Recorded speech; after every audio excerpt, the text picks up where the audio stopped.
مشاهدينا الكرام، أهلا ومرحبا بكم في أولى حلقات برنامج سوبر كورة على قناة الشعب.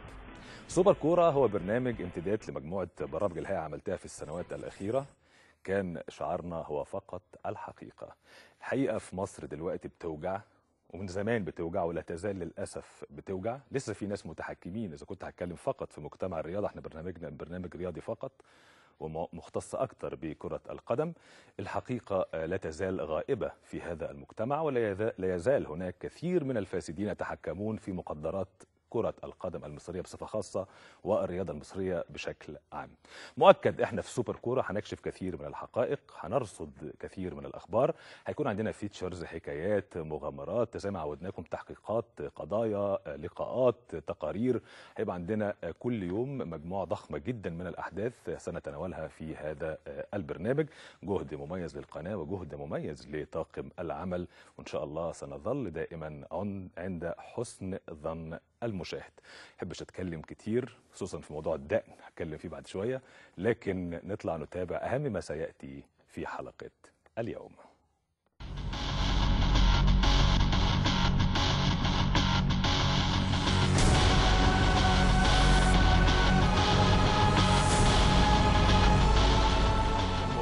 البطولة.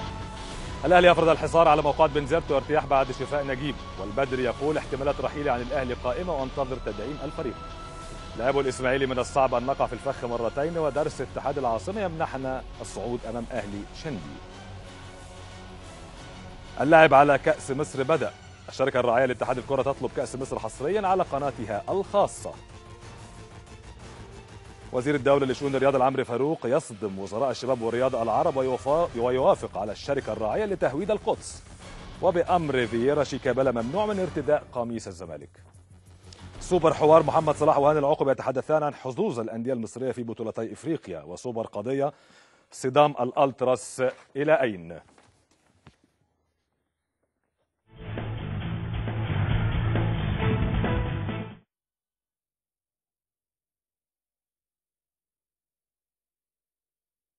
تؤيد عودة الجماهير لمساندة الأندية المصرية في بطولتي إفريقيا. عارفين أن وزير الدولة لشؤون الرياضة اتخذ قرار بعدم حضور الجماهير للمباريات المصرية بعد الأحداث التي شهدتها مباراة الأهلي الأخيرة في إفريقيا، وبالتالي غابت الجماهير عن الملاعب المصرية في بطولة إفريقيا. وكان الزمالك النهاردة غير محظوظ بالتعادل الإيجابي مع سان جورج. استفتاءنا بيقول للمرة الثانية: هل تؤيد عودة الجماهير لمساندة الأندية المصرية في بطولتي إفريقيا؟ نعم أم لا؟ هتبعتوا لنا على صفحاتنا الخاصة على الفيسبوك، صفحتنا القديمة عشان في لنا مشاهدين متواصلين عليها، وبعد كده هننتقل إلى صفحتنا الجديدة اللي هتبقى صفحتنا الرئيسية خلال الفترة المقبلة. هترك حضراتكم مع الاستفتاء وارجع لكم بعد لحظات مع فقرة سوبر نيوز، فانتظروني.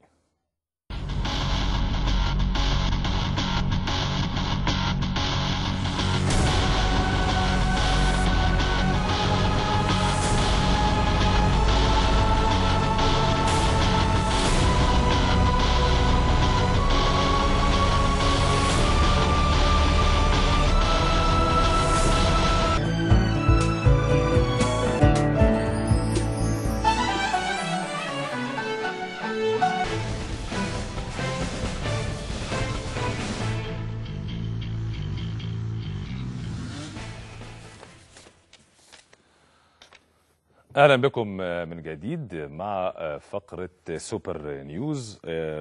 فقره سوبر نيوز دي هتبقى اخبار يعني الحقيقه اكسكلوسيف لبرنامج سوبر كوره. فقراتنا كلها مرتبطه بلقب سوبر. احنا برنامجنا سوبر كوره، فاي حاجه تبقى سوبر لازم ترضي حضراتكم.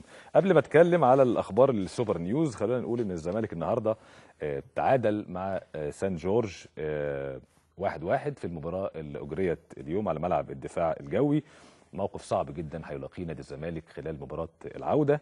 عارفين ان غياب الجماهير كان ليه تاثير سلبي على نادي الزمالك، وكان بيصب في صالح النادي الاثيوبي. النادي الاثيوبي اللي عمل مباراه طيبه جدا النهارده، فاجئ نادي الزمالك بهدف في الدقيقه 66 بخطا فادح لصلاح سليمان مدافع الزمالك، ثم ادرك عبد الله سيسي مهاجم الزمالك هدف التعادل في الدقيقه 82. غاب عن التشكيله الرئيسيه لنادي الزمالك من بدايه المباراه محمد ابراهيم، لكنه شارك في الشوط الثاني. الحقيقه كان ليه دور في اعاده الحيويه مره اخرى لخط وسط نادي الزمالك.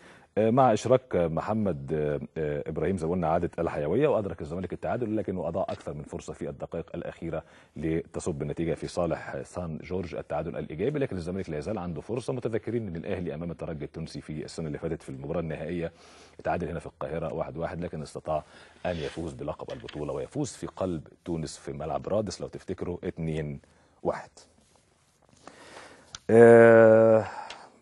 اسماعيلي هنحاول نجيب مداخلات من نادي الزمالك بعد قليل، لكن انا بس اذكركم ان الاسماعيلي عاد الى القاهره بتعادل ثمين امام اهلي شندي، تعادل سلبي. كل النتائج على فكره في بطولتي افريقيا كان فيها تعادلات. خلونا الاول نتابع هذا التقرير عن وصول الاسماعيلي من السودان، زاد لقاءات مع اللاعبين والجهاز الفني، ثم نعود مره اخرى.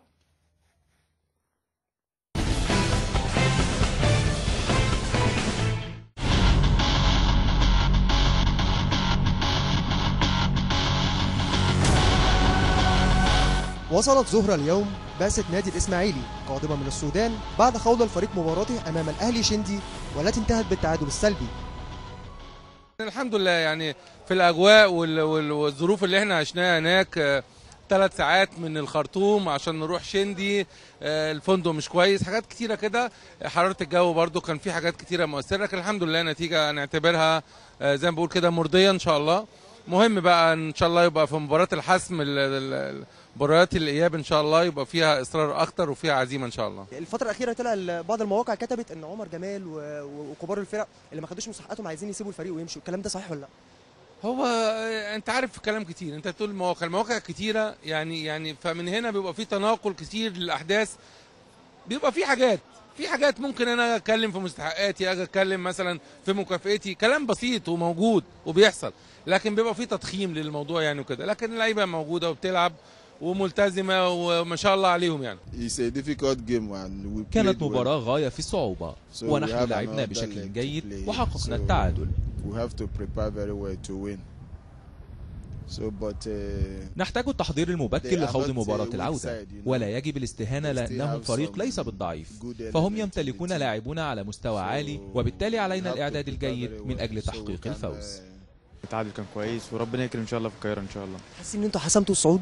لا لسه بدري خالص. الحمد لله طبعا بفضل ربنا، يعني احنا كنا طبعا نفسنا ان احنا كنا نكسب المباراه، بس المباراه كانت صعبه وانت عارف الاجواء يعني في السودان وكده، الجو وحش قوي والحمد لله يعني التعادل يعتبر مكسب لنا ان شاء الله، وباذن الله نعوض في ملعبنا ان شاء الله نكسب المباراه ان شاء الله باذن الله. يمكن كان في ضربه جزاء في الدقيقه 83 صحيح النادي الاسماعيلي ما اتحسبتش من الحكم، انطباعكم ايه عن الحكم؟ كان رايكم فيه ايه في طول الماتش؟ طبعا الحكم كان سيء بصراحه لنا وعليهم بصراحه، والكره ضربه جزاء صحيحه 100% يعني، بس الحكم هنعمل ايه، بس هو الحكم طبعا هو قرار الحكم، بس الحمد لله يعني ربنا رايد ان احنا نطلع التعادل ان شاء الله الحمد لله يعني.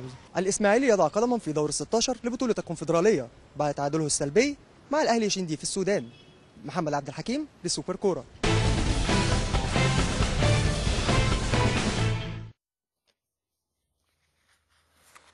خلوني الاول اقول لحضراتكم انه انبي ايضا اهدر فرصه مهمه جدا وتعادل سلبيا مع سوبر سبورت الجنوب افريقي امس في ذهاب دور ال16 للكونفدراليه او كاس الاتحاد الافريقي على ملعب بيتر سبورت في القطاميه، وكان في ركله جزاء لانبي الحقيقه ضيعها الموزمبيقي مانو، لكن ده يعني اقول لحضراتكم انه في اطار غياب الحظ عن الانديه المصريه في البطولات الافريقيه في هذه المرحله، لكن الحقيقه كابتن طارق العشري اكد ان رغم صعوبه المهمه في مباراه الاياب، لكن مؤكد ان انبي يستطيع ان شاء الله ان يتاهل لدور الثمانيه ودوري المجموعات.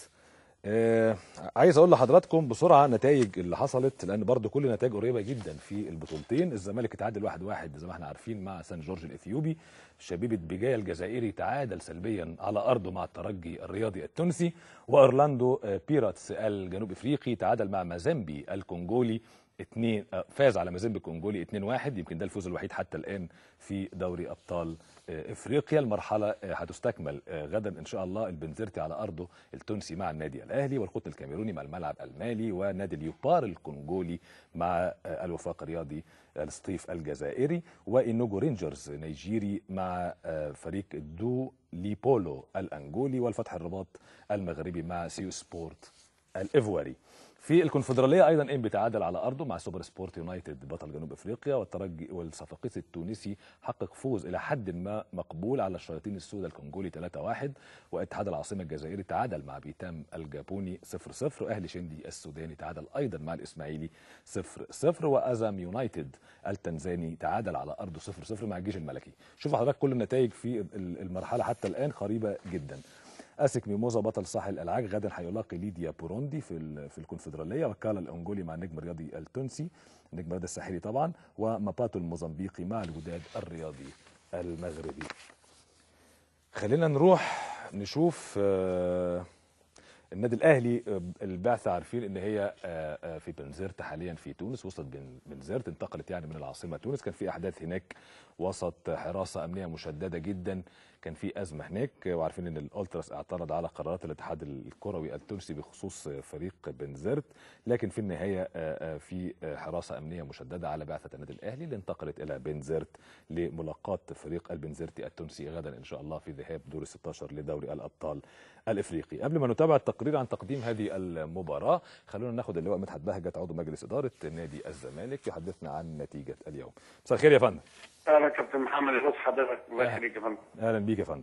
اهلا بيك سياده اللواء، النتيجه النهارده اعتقد غير مرضيه سواء للجمهور او للجهاز الفني او حتى لاداره النادي واللاعبين. الحمد لله يعني طبعا النتيجه على كل شيء اللي احنا كنا نتمناها. زي ما حضرتك عارف المباراه على ارضنا بتبقى يعني مش عايزين نكرر برضو. كنا المشكله بتاعت فيتا ونروح هناك نبقى قلقانين، الجمهور هناك بيبقى مال المدرجات، واللعيبه بيبقوا عندهم حماسه من الجمهور والجو والملعب والاكسجين. انما الحمد لله يعني باذن الله احنا برضو عندنا ثقه كبيره في اللعيبه بتاعتنا وفي الجهاز الفني، وباذن الله نقدر نعدي المرحله دي ونروح لدور المجموعات باذن الله. سياده اللواء، كان في ازمه على اقامه المباراه اليوم اعتقد تنظيميا يعني. كان في ازمه بالنسبه للملعب يعني طلبوا ان انتوا تسددوا نص مليون جنيه وحاجات كده الصبح حصلت. تمام. نعم، كيف تجاوزتوا؟ ودينا حاجه وانتهت القصه. هم الناس كانت قلقانه من حكايه ان الجمهور يروح ويحصل حاجه، رغم ان احنا اكدنا لهم ان احنا اتكلمنا مع الناس وقلنا لهم ده ضرر للنادي، والناس تفهموا وطلعوا بيان وقالوا عصايه تستحملوا مش هيروحوا. ولكن برضه انت عارف القلق اللي البلد بتمر بيه في كل المجالات دلوقتي، فكانوا قلقانين. طب سياده اللواء، اخيرا في تصريح لاحمد جعفر بعد المباراه انه لن يجدد للزمالك باقل من 2,750,000 جنيه. رايك؟ بس يا كابتن محمد، نعم، النادي الانديه المصريه كلها بتمر بظروف صعبه جدا. المرحله دي احنا في امكانيات بنوفرها لفريق الكوره. والله احنا متمسكين باحمد جعفر والجهاز الفني متمسك باحمد جعفر ولجنه الكوره، ولكن مش هنقدر حد يعني بغض النظر عن الكابتن احمد جعفر او غيره يعني نضغط علينا على اكبر من قدراتنا عشان خاطر. طب في حاله عدم التلاقي معناه كده احمد جعفر سيترك الزمالك في نهايه الموسم؟ والله انا واثق ان هو هيوصل معانا الحل يعني، ونتمنى هذا يعني. كان في خبر بيقول انه رئيس النادي اعلن الاستاذ ممدوح عباس ان هو خلاص يعني رفع ايده من هذا الموضوع كمجلس اداره وكلجنه كوره وترك امره للجهاز الفني. لا، ما هو اصلا الكابتن ممدوح عباس رافع ايده من الموضوع بتاع المفاوضات، ما بيتفاوضش هو مع لا، بيقول ان طلباته اقوى من يعني قدره النادي، فترك امره للجهاز الفني نهائيا. اما احنا تاركين امره اساسا للجنه الكوره، وبيقعد معاه الكابتن حازم امام والكابتن ايمن يونس، بيقعدوا مع الوكيل بتاعه يحاولوا يوصلوا لاتفاق في قدرات النادي. تمام. طب اخيرا سياده اللواء، عندي خبر بيقول ان فييرا يرفض عوده شيكابالا لنادي الزمالك وبيطلب اعارته او بيعه نهائيا. لا، ما حصلش الكلام ده. ما حصلش؟ لا ما حصلش. انا كنت مع الراجل في كونغو في تشاد، ما قاليش ان احنا عايزين نبيع شيكابالا. لعيب شيكابالا ده لعيب مقيد في النادي، ده كان في اعاره والاعاره انتهت وما قدرناش نرجعه تاني لان فتره القيد كانت اغلقت قبل ما يخلص مع الوصل. وهو بمجرد ما هو هيبتدي دلوقتي بقى تعمل له برنامج بمعرفه الجهاز الفني كمستر فييرا، ويجهزوا باذن الله بحيث اول ما تنتهي مدته يخش على الفريق على طول باذن الله. بس بيقال داخل النادي ان قدره النادي على تحمل راتب شيكابالا 8 مليون جنيه في السنه في ظل التخفيض القوي اللي انتوا عاملينه حتى مع تجديدات العقود هتبقى صعبه جدا، فبالتالي يبحث النادي له عن عرض احتراف سواء بالاعاره او بالبيع. انا بشك ان احنا نقدر في المرحله الجايه دي نستغنى عن شيكابالا، وانا برضو في اتجاه ان احنا نوصل لحل وسط بالنسبه للاحتياجات الماليه بتاعته يعني. هتعملوا تخفيض للعقد مثلا؟ والله ممكن طبعا، احنا بننسق مع شيكابالا متمسك بالنادي، وشيكابالا اصلا شيكابالا زملكاوي كابتن محمد، حضرتك عارف. انا فاهم، لكن في عقد وفي التزام، يعني هل انتوا في التزام، وباذن الله نوصل لحل برضه يريح النادي هل ويريح اللعيبه. فتحتوا شيكابالا في الموضوع يعني؟ في كلام معاه يعني بصوره او باخرى، بحيث ان نوصل لحل يريحه ويريح النادي يعني. هو عنده مرونه في الكلام باذن الله باذن الله. ست اللواء اشكرك شكرا جزيلا. اللواء مدحت بهجت عضو مجلس اداره نادي الزمالك. نطلع نشوف تقرير عن تقديم لمباراه الاهلي والبنزرتي التونسي.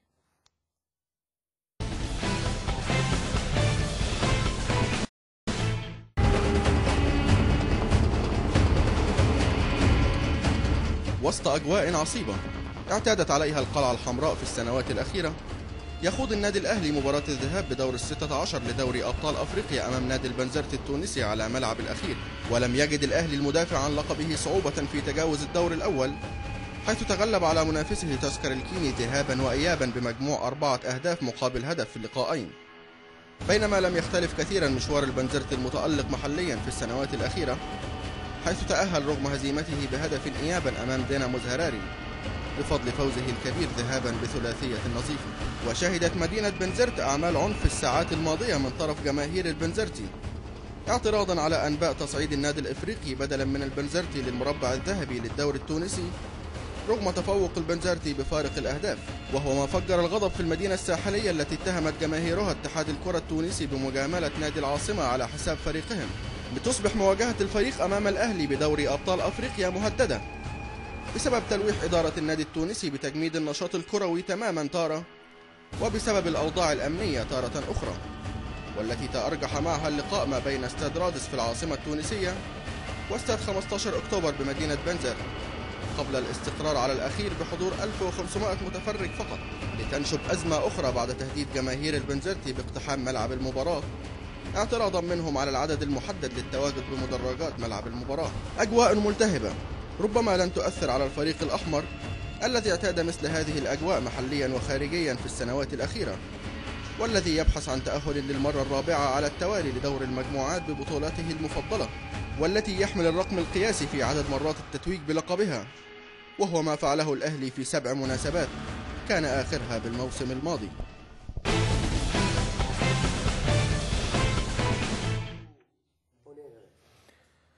خلوني ارجع تاني لموضوع شيكابالا، وكان معايا سمير عبد التواب على التليفون فصل. طب نرجع تاني ناخد وكيله سمير عبد التواب بعد قليل، نرجع له تاني على الهاتف. من اخبار النادي الاهلي، الكابتن حسام البدري فرض سريه تم على تدريب النادي الاهلي الرئيسي على ملعب المباراه، منع حضور اي احد من تونس تدريب الفريق. طبعا تدريب خاص بجمل وخطط تكتيكيه بيان وتنفيذها في المباراه، فمن المنطقي ان يطلب يبقى التدريب سري. ارتياح في الاهلي بعد شفاء محمد نجيب مدافع الفريق. طبعا محمد نجيب لاعب اساسي في خط الدفاع، بيبقى بيعتمد عليه بشكل كبير جدا جنب وائل جمعه في مباراه الذهاب الصعبه اللي زي دي في تونس. هرجع تاني قبل ما اروح للقاءات لاعبي النادي الاهلي قبل المباراه والاستعداد لهذه المباراه، لكن اخذ سمير عبد التواب وكيل شيكابالا للحديث عن امر استمرار شيكابالا من عدمه داخل نادي الزمالك. سمير عبد التواب مساء الخير. استاذ محمد وحشنا جدا على الشاشه، والف الف مبروك لقناه الشعب مش لحضرتك، هي اللي كسبت قناه الشعب لينا احنا الاثنين طبعا. الف مبروك. طبعا يا كابتن. اشكرك يا سمير. قول لي في موضوعين بخصوص شيكابالا داخل نادي الزمالك متناقضين. في اللي بيقول ان شيكابالا لازم هيكمل مع نادي الزمالك لكن هيحصل تراضي بتخفيض قيمه العقد، وفي اللي بيقول انه صعب جدا نادي الزمالك يتحمل الموضوع، وبالتالي طلبوا منك ان تبحث له عن عرض اعاره او احتراف خارجي نهائي. يعني انه موضوع هو اللي ماشي فيه سمير عبد التواب مع شيكابالا دلوقتي؟ بص، انا اخر مكالمه كانت بيني وبين الاستاذ ممدوح عباس كانت اول امبارح. نعم. والراجل كان واضح جدا، ونزل بعديها على الاس ام اس بتاعت نادي الزمالك الرسميه الاستاذ ممدوح عباس لا نيه للتفريط في شيكابالا. بقول لك ايه يا سمير يا سمره، ايه يا استاذ محمد؟ سيبك من الاس ام اس والاف واي زد والاونطه دي. يعني خلينا نخش في الجد. انت يا سمير اكيد راجل من خلال تعاملاتك مع مجلس الاداره ومع الجهاز الفني ومع شيكابالا وانت داخل طب وعارف. انا هكمل لحضرتك اللي يمكن الحاجه اللي هديها لك دلوقتي برضه اللي ما حدش يعرفها. قول لي. اني برضه من يوم الاحد اللي فات اتصل بيا الاستاذ ممدوح وقال لي ان الخواجه عايز شيكابالا يبتدي ينزل التمرين بعد ماتش سان جورج. شيكابالا كان في اسوان وشيكابالا راجع بكره ان شاء الله وهينزل معاهم التمرين بعد بكره. طب ما هو لازم ينزل التمرين عشان تحافظوا عليه، لانه تحافظوا على خلاص. انا بتكلم أيوة على فييرا نفسه اللي طلبه الكلام ده يعني على طول. وكابتن حماده انور المدير الاداري كان كلم شيكابالا واتفق معاه ان هو خلاص هينزل التمرين وهينتظم بقى. هو صوت فالقصه ان هو الصوت يعني بيقطع يا سمير، ولا انت واكل اكله تقيله فمخلصه عليك وانت بتتكلم؟ لا انا لسه الاكل قدامي لسه ما اكلتش. عارف انك اكيله سمره. عمك لا فانا القصه كلها يا استاذ محمد ان احنا بنشتغل عادل شيكابالا ان احنا نجيب له عروض، لكن نادي الزمالك يوافق او لا انا ما اعرفش. ده طول عمري انا بعمل كده، اني بجيب عروض للزمالك وللزمالك بيرفضها. طب انا هسالك سؤال، احساسك يا سمير ايه؟ احساسي بصراحه احرجتني ان لو جه مبلغ محترم نادي الزمالك ممكن اكيد هيوافق. مش ممكن يسيب شيكابالا اعاره مش بيع. طب تمام. طب السؤال الثاني، هل نادي الزمالك فتح شيكابالا او فتحك في امر استمراره في النادي لكن مع تخفيض قيمه العقد؟ لا خالص. طب انت هل شيكابالا هيوافق اذا طلب منه الزمالك ده؟ صعب. برافو عليك. يعني لسه اللي هو مدحت بهجت سجدنا بكلمتين، لكن انت يعني لا انا ما بعرفش يعني. اللي هو مدحت طبعا راجل جميل وحاجه جميله، بس دي خاصه باللاعب ووكيله. تمام. يعني دي هو مالوش يعني تمام. لكن انت بتسعى عشان تقفل الموضوع ده وتخلص، ان انت عشان ما تخشش في متاهات، ان انت تشوف عقد اعاره تاني لشيكابالا الفتره الجايه. ده يبقى حاجه كويسه للكل. طب هو عايز يلعب عربيا ولا في اوروبا؟ اوروبا بقى ان شاء الله. يا استاذ محمد انا في اخر يوم في الانتقالات انا كان في عرض وصل لنادي الزمالك يوم 1 فبراير من نادي جازنتيب التركي كان ب 4 مليون يورو. طب وليه ما وافقش؟ ما اعرفش بقى. قبل الانتقالات اللي هي قبل غلق الباب 1 فبراير اللي فات ده؟ يوم 1 فبراير. كان قيمته قد ايه؟ 4 مليون يورو. لمده قد ايه؟ خلاص بقى يشتروه شراء نهائي. والزمالك رفض. انت عارف فييسه قوي في الزمالك يعني فاهم. استاذ محمد انا معايا دلوقتي كابتن صالح جمعه وكابتن كهربا هيكلموا حضرتك ويباركوا لك على القناه. مين قول لي؟ كابتن صالح جمعه وكابتن كهربا نجوم منتخب الشباب. ادهم لي طبعا. كابتن صالح معاك يا كابتن. اوكي. السلام عليكم. ابو الصلح. ازيك يا كابتن محمد؟ ازي حضرتك؟ عامل ايه يا جميل؟ تمام الحمد لله. الف مبروك يا ابو الكباتن. ربنا يخليك يا صالح، واحسن لاعب في بطوله افريقيا يعني. ربنا يخليك يا كابتن، شاكر جدا. خد بالك انت لو تفتكر من زمان كنت متنبئ لك ده من ايام ما كنت لسه في منتخب الشباب. عارف يا كابتن. ربنا يخليك. صالح انت خلاص رايح بنفيكا، مش تعبرنا بعد كده. والله يا كابتن انا خد بالك ما دام قاعد مع سمير، ما هو سمير اصله ما يقعش الا واقف. فعلا والله. لا يعني يمكن كابتن سمير محترم جدا والله، بيحب حضرتك جدا يا كابتن، وقاعدين بيتعشى عادي يعني ما فيهاش اي مشاكل. لكن انت خلاص يعني تقريبا في طريقك الى الدوري البرتغالي فعلا؟ والله يا كابتن زي حضرتك عرفت الموضوع من برضه عن طريق جرايد، وفي ناس كلمتني البرتغال على الموضوع، وطبعا كابتن سمير شغال لي في كل المواضيع دي يمكن. لكن انت يا صالح ناوي انك تمشي يعني ناوي انك تمشي؟ يا كابتن انا بحارب والله ان انا امشي يا كابتن. بتحارب مين؟ انا بحارب الدنيا كلها ان انا امشي يا كابتن. بتحارب مين؟ بقول لك بحارب الدنيا كلها ان انا امشي. لا الدنيا كلها ليه؟ انت هات عرض كويس وانبي لازم هيسيبك تمشي، لان ده حقك بعد التألق في افريقيا. فكر زمان بقى ده انتهى خلاص بقى. شوف محمد صلاح. انا عارف يا كابتن. محمد صلاح ما شاء الله في بازل عامل ازاي، والنني، وانت اكيد ليك الواحد بيتفرج عليهم والله يا كابتن بيبقى مبسوط يعني، وبيتمنى اللي هو بيحلم الواحد ان شاء الله تبقى في اوروبا وانبي اعتقد انه مش هيبخل عليك. لكن اوعى تفكر بقى اهلي والزمالك والكلام الفارغ. لا اتمنى كابتن الفتره الجايه نبقى في اوروبا ان شاء الله يعني. بس انت الكابتن طارق العشري ما بيلعبكش اساسي يا صالح. لا الحمد لله. المباراه اللي فاتت طبعا حضرتك عارف ان الاستعداد لبطوله افريقيا الفتره اللي فاتت دي كلها كنت انت بعيد شويه. مركز مع المنتخب بالظبط. يمكن بروح يومين ثلاثه النادي بعد كده برجع المنتخب. انما علاقتك بيه طيبه مفيش مشاكل. لا طيبه جدا. لعبت المباراه اللي فاتت الحمد لله بتاعت الكونفدراليه طبعا. نعم. بس ربنا معاك ان شاء الله يا صالح. يا رب يا كابتن. اديني كهربا بقى اسلم عليه. معاك اهو يا كابتن. الو كابتن كهربا. ازي حضرتك؟ اخبارك ايه؟ انت تمام. خد بالك تمام. انت فولتك عالي جدا مع الجمهور دلوقتي. ربنا خلعك ربنا خلعك طبعا. انا يعني الف مبروك طبعا كابتن اول. ربنا يخليك يا محمود، ربنا يخليك. اتفضل يا كابتن. اشكرك. انا طبعا يعني بهنيك، طبعا يعني الفتره اللي فاتت كنت غايب، لكن في اول حلقه بهنيك على ادائك في بطوله افريقيا، كان ليك دور بارز في فوزنا بالكاس وتاهلنا لكاس العالم. بقول لك الف مبروك، انت مهاجم رائع جدا، ونفس اللي قلته لصالح بقوله لك، انت مكانك خارج مصر، احتراف خارجي هو يبقى هدفك الاساسي والاخير، وسيبك من الانديه المصريه مهما كان المغريات او الاسماء، لكن انت الافضل ليك انك تتجه الى الاحتراف الخارجي. الله يرفعك طبعا يا كابتن، وربنا خلعك. انا والله يا كابتن يعني الواحد يعني كل دوت فضل من عند ربنا ان شاء الله. وكابتن يعني كله، يعني انا مركز طبعا يعني في العروض وكل دوت ان انا اسافر واحترف. تمام. بس كل حاجه يعني كل حاجه نصيب. تمام كل حاجه نصيب، لكن انت عندك عروض يا كهرباء اعتقد دلوقتي. في يا كابتن، بس انا والله العظيم يعني ما اتكلمتش مع نادي في حاجه اصلا. انا مركز اليومين دول اللي هم يعني مع النادي، العب الماتشات اللي هي بتاعت الدوري وافريقيا. تمام عشان يعني افضل على مستواي لحد كاس العالم. وعندك كاس عالم بالظبط. فانا قافل على نفسي يعني، حتى ما بتكلمش مع اصحابي ولا بتكلم في عروض ولا بتكلم في اي حاجه، سايب المواضيع كلها للنادي. تمام. عشان اركز بس كده ان انا اقف على مستواي لحد كاس العالم. ان شاء الله كهرباء هتتالق في كاس العالم، هيبقى ليك دور ان شاء الله مع منتخب الشباب، وتتجه الى اوروبا في المرحله التاليه باذن الله. يا رب، ربنا يخليك يا رب. بشكرك يا محمود، شكرا جزيلا، وبشكر صالح جمعه طبعا وسمير عبد التواب وكيل شيكابالا. معايا على الهاتف من تونس محمد عادل زميلنا في جريده الشروق الناقد الرياضي. ابو حميد مساء الخير. استاذ محمد عادل مساء الخير. مساء الخير. الو. ايوه سامعني؟ ايوه سامع حضرتك، اتفضل. اهلا بيك. ويعني قول لي الاجواء عندك في تونس كده وقبل يمكن اقل من 24 ساعه لانطلاق المباراه. في البدايه بس بحب ابارك لحضرتك على البرنامج. اشكرك شكرا جزيلا. ويا رب يكون ان شاء الله اضافه جديده للاعلام الرياضي في مصر ان شاء الله.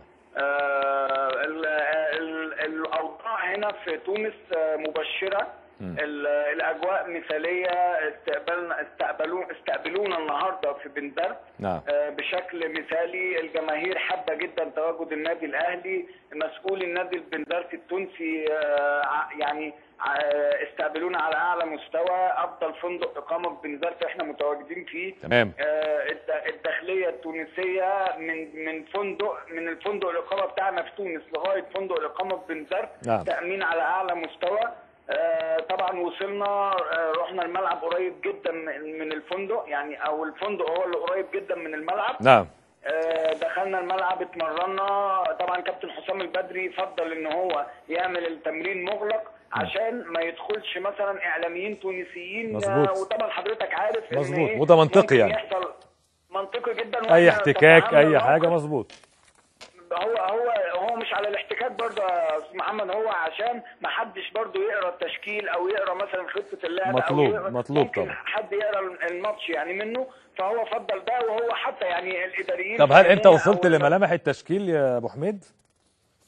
والله يا استاذ محمد يعني هو ممكن طبعا اكيد شريف اكرامي، وائل جمعه، محمد نجيب، رامي ربيعه باك اليمين بنسبه 85%. سيد معوض باك شمال. اعتقد برضه يعني من وجهه نظري المتواضعه ان سيد معوض ممكن هو اللي يبدا الماتش، مش احمد شديد. حسب لا انا بقول لحضرتك اللي انا استشفيته من التمرينات خلال اليومين اللي فاتوا. تمام. شهاب احمد وحسام العاشور ارتكاز في وسط الملعب. تمام. وقدامهم عبد الله السعيد، واحتمال يلعب بتريزيجيه كمان او محمد بركات على حسب رؤيته الفنيه. يعني لو كابتن حسام عاوز يبتدي من البدايه هجوم، هيلعب ببركات جنب عبد الله السعيد، وقدامهم عماد متعب واحمد عبد الظاهر. لو شايف ان الماتش محتاج تامين دفاعي في الاول بحيث ان هو بس دول الاول من الماتش كده 12 يا ابو حميد. لا، ما هو بركات او تريزيجيه. ما انت بتقول لي اكرامي واربعه في خط الدفاع، رامي ربيعه وائل جمعه ونجيب وسيد معوض. مظبوط كده، يبقى دي 5. شهاب وحسام عاشور يبقى دي 7. عبد الله السعيد 8. تريزيجيه او بركات 9. مظبوط. وعماد متعب وعبد الظاهر في الهجوم. تمام. بالظبط. يعني هو واحد من اثنين حسب رؤيه طب انت حاسس ان في اي تاثير سلبي من احداث بنزرت في الايام الاخيره على بعثه النادي الاهلي او على لاعبي النادي الاهلي او على الجهاز الفني؟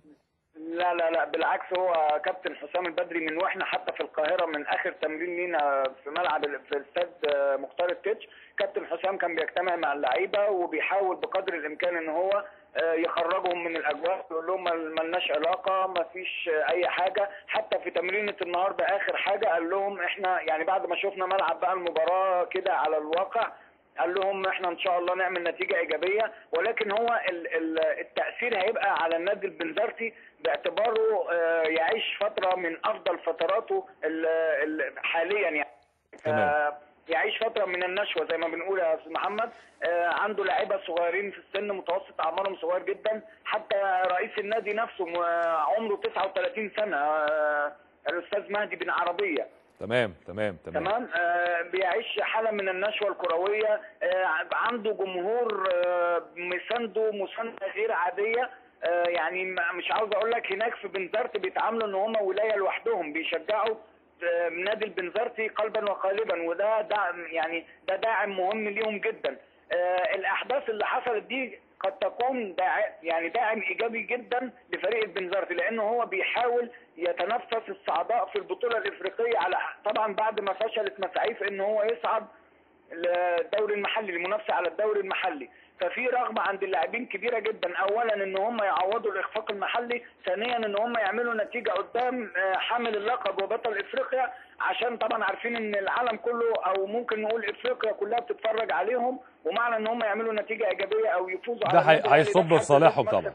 مظبوط بالظبط، هو ده الدافع الرئيسي عندهم. محمد عادل، انا بشكرك شكرا جزيلا على كل المعلومات اللي اديتها لنا من وجهه نظر محمد عادل الناقد الرياضي زميلنا بجريده الشروق. التشكيله الرئيسيه للنادي الاهلي غدا: شريف اكرامي في حراسه المرمى، رامي ربيعه في اليمين، وسيد معوض في الشمال، وائل جمعه ومحمد نجيب في القلب، شهاب احمد وحسام عاشور. الكابتن حسام البدري عايز يقفل نص الملعب، قدامهم عبد الله السعيد وجنبيه محمد بركات او تريزيجيه، وفي خط الهجوم هيبقى عماد متعب واحمد عبد الظاهر. لكن هو تشكيل خارج من تكهنات وليس التشكيل المعلن من النادي الاهلي. خلينا نروح نتابع لقاءات لاعبي النادي الاهلي عن هذه المباراه. فاصل ثم نعود نتواصل مع حضراتكم.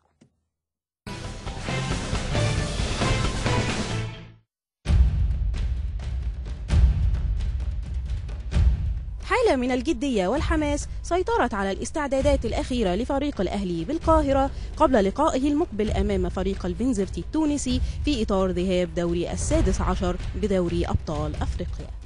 أكيد مباراة صعبة ومباراة مهمة، وإن شاء الله نكون مركزين وموفقين إن احنا نحقق النتيجة إيجابية هناك إن شاء الله. الفرقة كبيرة، الحاجات دي ما بتأثرش فيها، وكل فرقة عندها مشاكلها، لكن زي ما بقول لك الفريق الكبير هو اللي بيحاول يعوض ده بالمجهود في الملعب والمكسب يعني.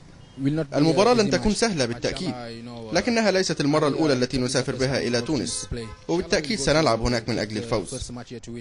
هدفنا الفوز إن شاء الله، نعمل نتيجة إيجابية عشان لما نيجي مصر إن شاء الله يبقى مرتاحين بإذن الله. اللعيبة مركزة كويس ومركزين في المباراة، وعارفين الماتش قوي وماتش صعب، ماتش في ضغوطات صعبة هناك في تونس. طبعا الماتشات بيبقى الأهلي والترجي والأفريقي وبنزرتي أكيد بيبقى ماتشات صعبة جدا، فأعتقد إن شاء الله إن احنا مركزين ونحافظ على اللقب ان شاء الله بتاع السنه اللي فاتت، ونفضل مستمرين في الانتصارات ان شاء الله. ماتش مهم بالنسبه لنا، وماتش يعني من عشان نكمل مشوارنا في بطوله دوري ابطال افريقيا ونتاهل لدوري المجموعات، فبنتمنى ربنا يكرمنا ان شاء الله باذن الله. مستعد للماتش بنزرتي، وفي مشاكل هناك في تونس، الماتش مش هيتلعب، بس احنا مركزين والملعب مش عارفين نلعب فين، فاحنا مركزين وبنتمرن كويس وجاهزين للماتش، وان شاء الله يعني هنعمل نتيجه كويسه هناك. ماتش صعب طبعا، وفرقه يعني مش معروفه قوي زي الترجي وزي الفرقه دي، لسه فرقه طالعه بقالها كذا يعني سنه قريبه يعني.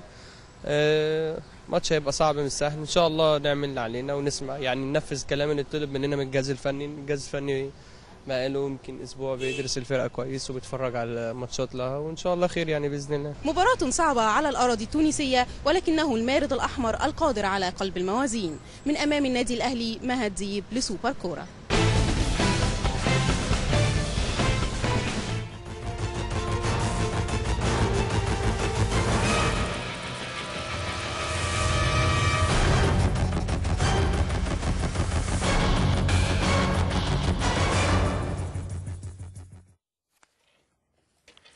اهلا بكم من جديد. خلوني اقول لحضراتكم بعض الاخبار وبعد كده كل ما يخص النادي الاهلي. عندنا الفقره الجايه هيكون معانا الكابتن محمد صلاح والكابتن هاني العقبي، هنتكلم عن مباراه الزمالك اليوم والتقديم لمباراه الاهلي. الفقره اللي بعديها هيبقى معانا الناقد الكبير الاستاذ جمال العاصي عشان نتكلم عن ازمه الالتراس القائمه حاليا الى اين ستنتهي.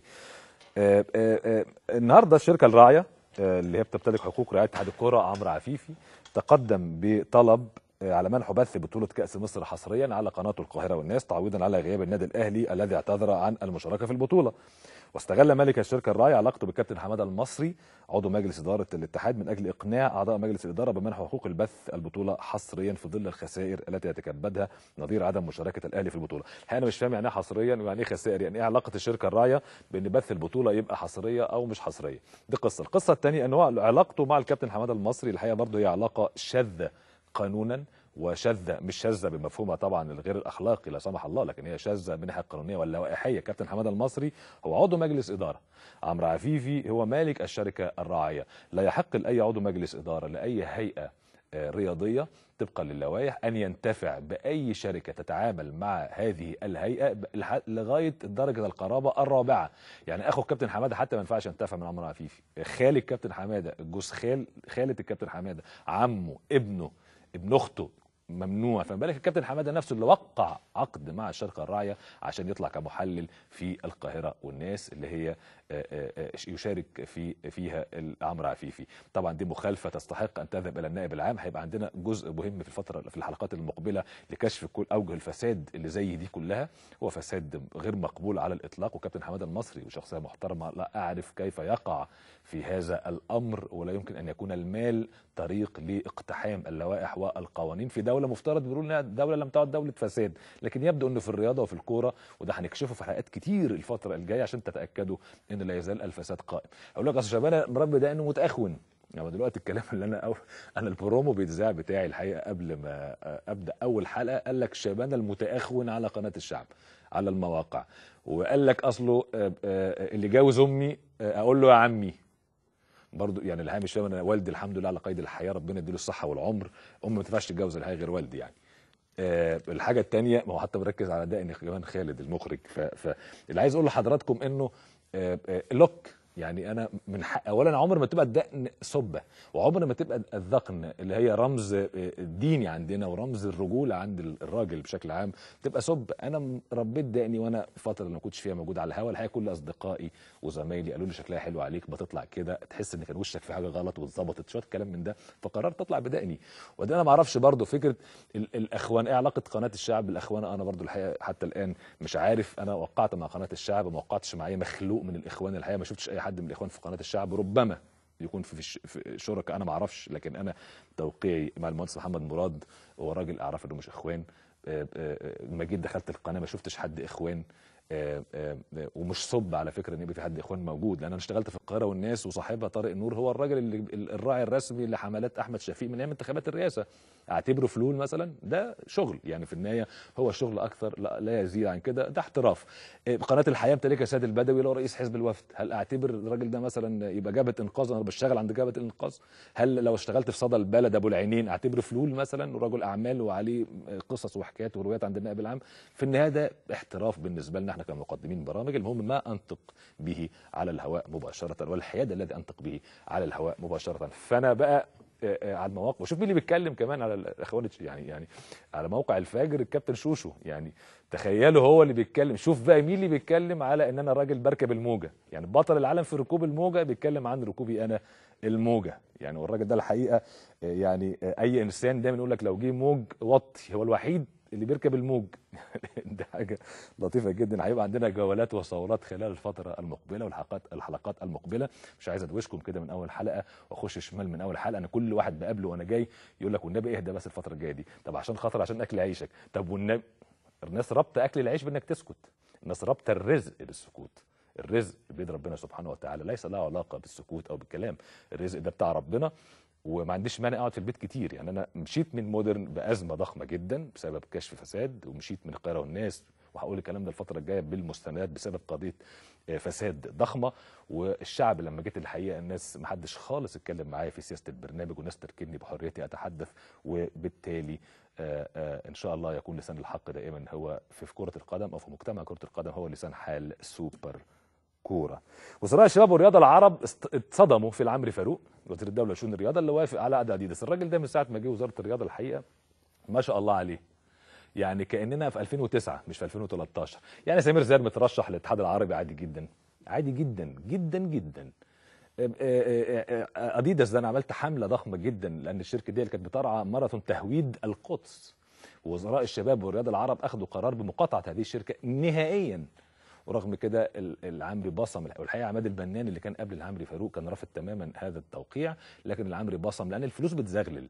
مش الفلوس يحطها العمري في جيبه ويحطها اتحاد الكوره في جيبه، لكن لما تيجي تتكلم مع حد اصله هيدفعوا لنا 100 مليار يورو في السنه، اصل هيعملوا خلاص اوكي. اذا كانت القيمه العربيه او قيمه البني ادم او شرفه يتباع بالفلوس خلاص، يعني لما حد يجي يبيع شرفه ب 2 مليون جنيه هل ده يبقى جائز؟ الست بتبيع شرفها عشان الفلوس هل ده يبقى مقبول؟ يعني كل ما يبقى فلوس كتير نقبل. لكن هو العمري فاروق الحقيقه هيبقى برضه عندنا كشف حساب للعمري فاروق خلال الفتره المقبله. مش عايز اطول على حضراتكم، خلوني اطلع اشوف. ما اعرفش احنا عندنا لقاء جاهز بتاع الكابتن حسام البدري بيعترف فيه انه الاهلي محتاج اعاده هيكله، وده اول مره اعتراف من الكابتن حسام البدري بيؤكد ان في ديفوهات موجوده كبيره جدا في صفوف فريقه لكره القدم، ان اللعيبه فيه لعيبه كبرت في السن، في مراكز محتاج فيها تدعيم، واكد ان لا يزال الباب مفتوح للرحيل. ان هو لم يؤكد انه مستمر ولم يؤكد انه سيرحل، لكنه قال انه الباب لا يزال مفتوح للرحيل عن قياده النادي الاهلي، وانا اعتقد بنسبه 70% كابتن حسام من الصعب ان يستكمل مسيرته مع النادي الاهلي. نشوف لقاء كابتن حسام البدري ثم فاصل، ثم نعود نتواصل مع الكابتن محمد صلاح نجم نادي الزمالك المدرب المعروف ونجم نادي الزمالك السابق، وايضا الكابتن هاني العقبي نجم النادي الاهلي السابق.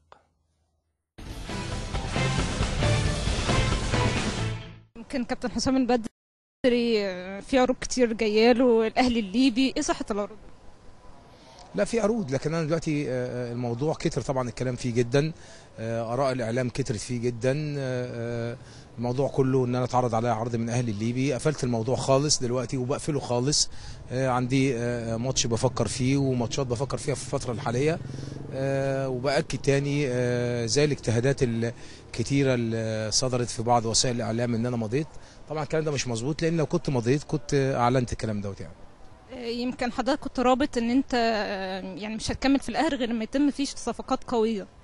لا انا ما قلتش كده، يعني حتى اسلوب ما يتقالش بالشكل دوت. يعني حتى لو كانت الحسابات دي موجوده بتبقى موجوده بيني وبين نفسي، بتبقى موجوده في اخر السنه. انا بقعد بقيم الموقف بشكل عام، لكن اكيد اي مدرب بيتمنى ان الفريق يتم الدعم، وبالتالي عاوز اقول ان خلينا نتكلم بمنطقيه، وانا قلتها اكتر من مره. فرقه النادي الاهلي بتعيش او في فتره دلوقتي لابد ان الهيكل بتاعها بيتجدد. في لعيبه كتير رحلوا، في لعيبه كتير مشوارهم قارب على الانتهاء مع النادي، فالهيكل محتاج تدعيم. الظروف طبعا مش سهله، فلابد من تدعيم الهيكل للنادي الاهلي في الفتره اللي جايه. لكن انا ما قلتش وما شرطتش انا اقول ان لو فريق ما تمش تدعيمه همشي، هو مش بالاسلوب دوت طبعا، لكن اكيد بتمنى الكلام دوت. في حاله عدم يعني ان اداره الاهلي رفضت ان هي تدعم بالشكل اللي حضرتك طالبه، في اخر السنه بقى حل ان انا واخد قراري ان شاء الله. ابو تريكه، احمد فتحي، جده، يعني الاعاره هتنتهي، هتطالب بعودتهم مره اخرى ولا هتسمح لهم ان هم يكملوا؟ يعني كل وقت بوقته. يعني زي ما شفنا انا ما كنتش بتمنى ان فتحي يمشي ولا جده ولا ابو تريكه، لكن رغبه اللاعبين هي اللي خلتني اوافق. يعني رغبه اللاعبين واصرارهم معايا خليتهم ان انا يعني ياخدوا الفرصه ان هم يمشوا، لان كان في اكتر من جلسه وكان القرار معايا انا، وبالفعل اللاعبين كانوا يعني بيلحوا ان هم يخوضوا تجربه الاحتراف او الاعاره، فوافقت منهم عليه. لكن الصعوبات جت عليا انا طبعا، وانا كنت عارف كده وعلى الفريق، ولكن انا بشكر المجموعه اللي معايا اللي هي تحملت طبعا الفتره دي ولسه هتتحمل. يعني لان طبعا لسه مشوار الافريقي والمشوار المحلي لسه ما انتهاش، واللي بيتحمل المجموعه الموجوده معايا في الفتره الحاليه. صفقات، يعني في صفقات جديده كابتن حسام بيفكر فيها طبعا، بس ما بعلنش عنها يعني. في مهاجم جديد هيتم اختباره قريبا. نحاول طبعا يبقى في تدعيم في حته الهجوم ان شاء الله. يمكن محمود ابو سعود صرح ان هو يعني اخر الموسم هيسيب الاهلي عشان امل ان هو يلعب في نادي اخر. ايه البديل لمحمود ابو؟ ده بدري طبعا، اللعيب يصرح يقول اللي هو عاوز يقوله، انا ما اعتقدش ان هو يصرح، واذا صرح طبعا بيبقى غلطان انه بيصرح. اخر الموسم يتم تقييم كل الامور دي يعني. كاس عدم مشاركه الاهلي تعليق حضرتك كان حاجه بتاعه الاداره بقى.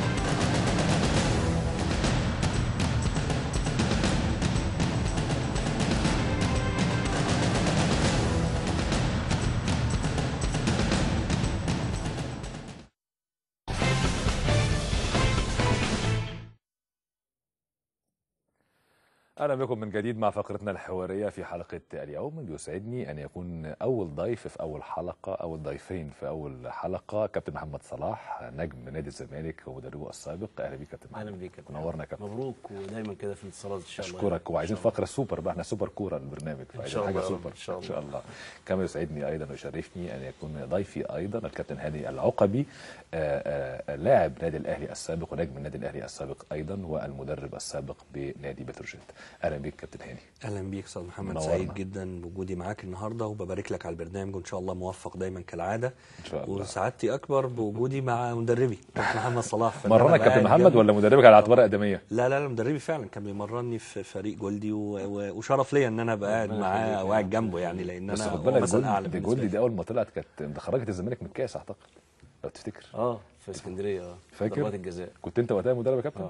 خرجت الزمالك، خلصت على الزمالك. ولعبنا قبل النهائي مع الاسماعيلي وخسرنا. وخدوا معتصم سالم بعد كده. الاسماعيلي من عندكم من جولدي. وانت يا كابتن هاني كنت جولدي اول نادي ليك بعد الاهلي ولا كنت رحت نادي المعادن؟ بعدين رحت الشرقيه الدخان. والمعادن هو جولدن برضه، هو جولدي. بعد كده رجعت تاني مع الكابتن محمد صلاح جولدي سنتين. يعني انا جمعتكم النهارده. والله انا اتشرفت ان انا مرنت واحد اسمه هاني العقبي. بقالكم قد ايه ما شفتوش بعض؟ لا انا اشوفه في التلفزيون.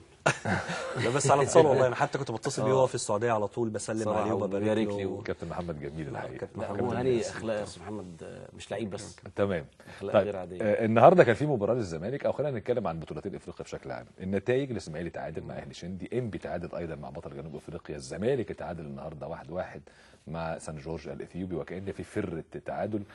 والاهلي بكره عنده البنزرت التونسي، حتى لو حصل تعادل يبقى كويس يعني خارج الارض، لكن يبدو في حاجه غلط في بشكل عام في انديه المشاركه في افريقيا في الفتره الاخيره. واخد منك برضه تحليلك لمباراه الزمالك اليوم يا كابتن صلاح. بسم الله الرحمن الرحيم. استاذ محمد، شوف مش عايزين نقول لما بنكسب عندناش عيوب، بنخسر او بنتعادل يقول لك الدوري واقف ومفيش نشاط ومفيش.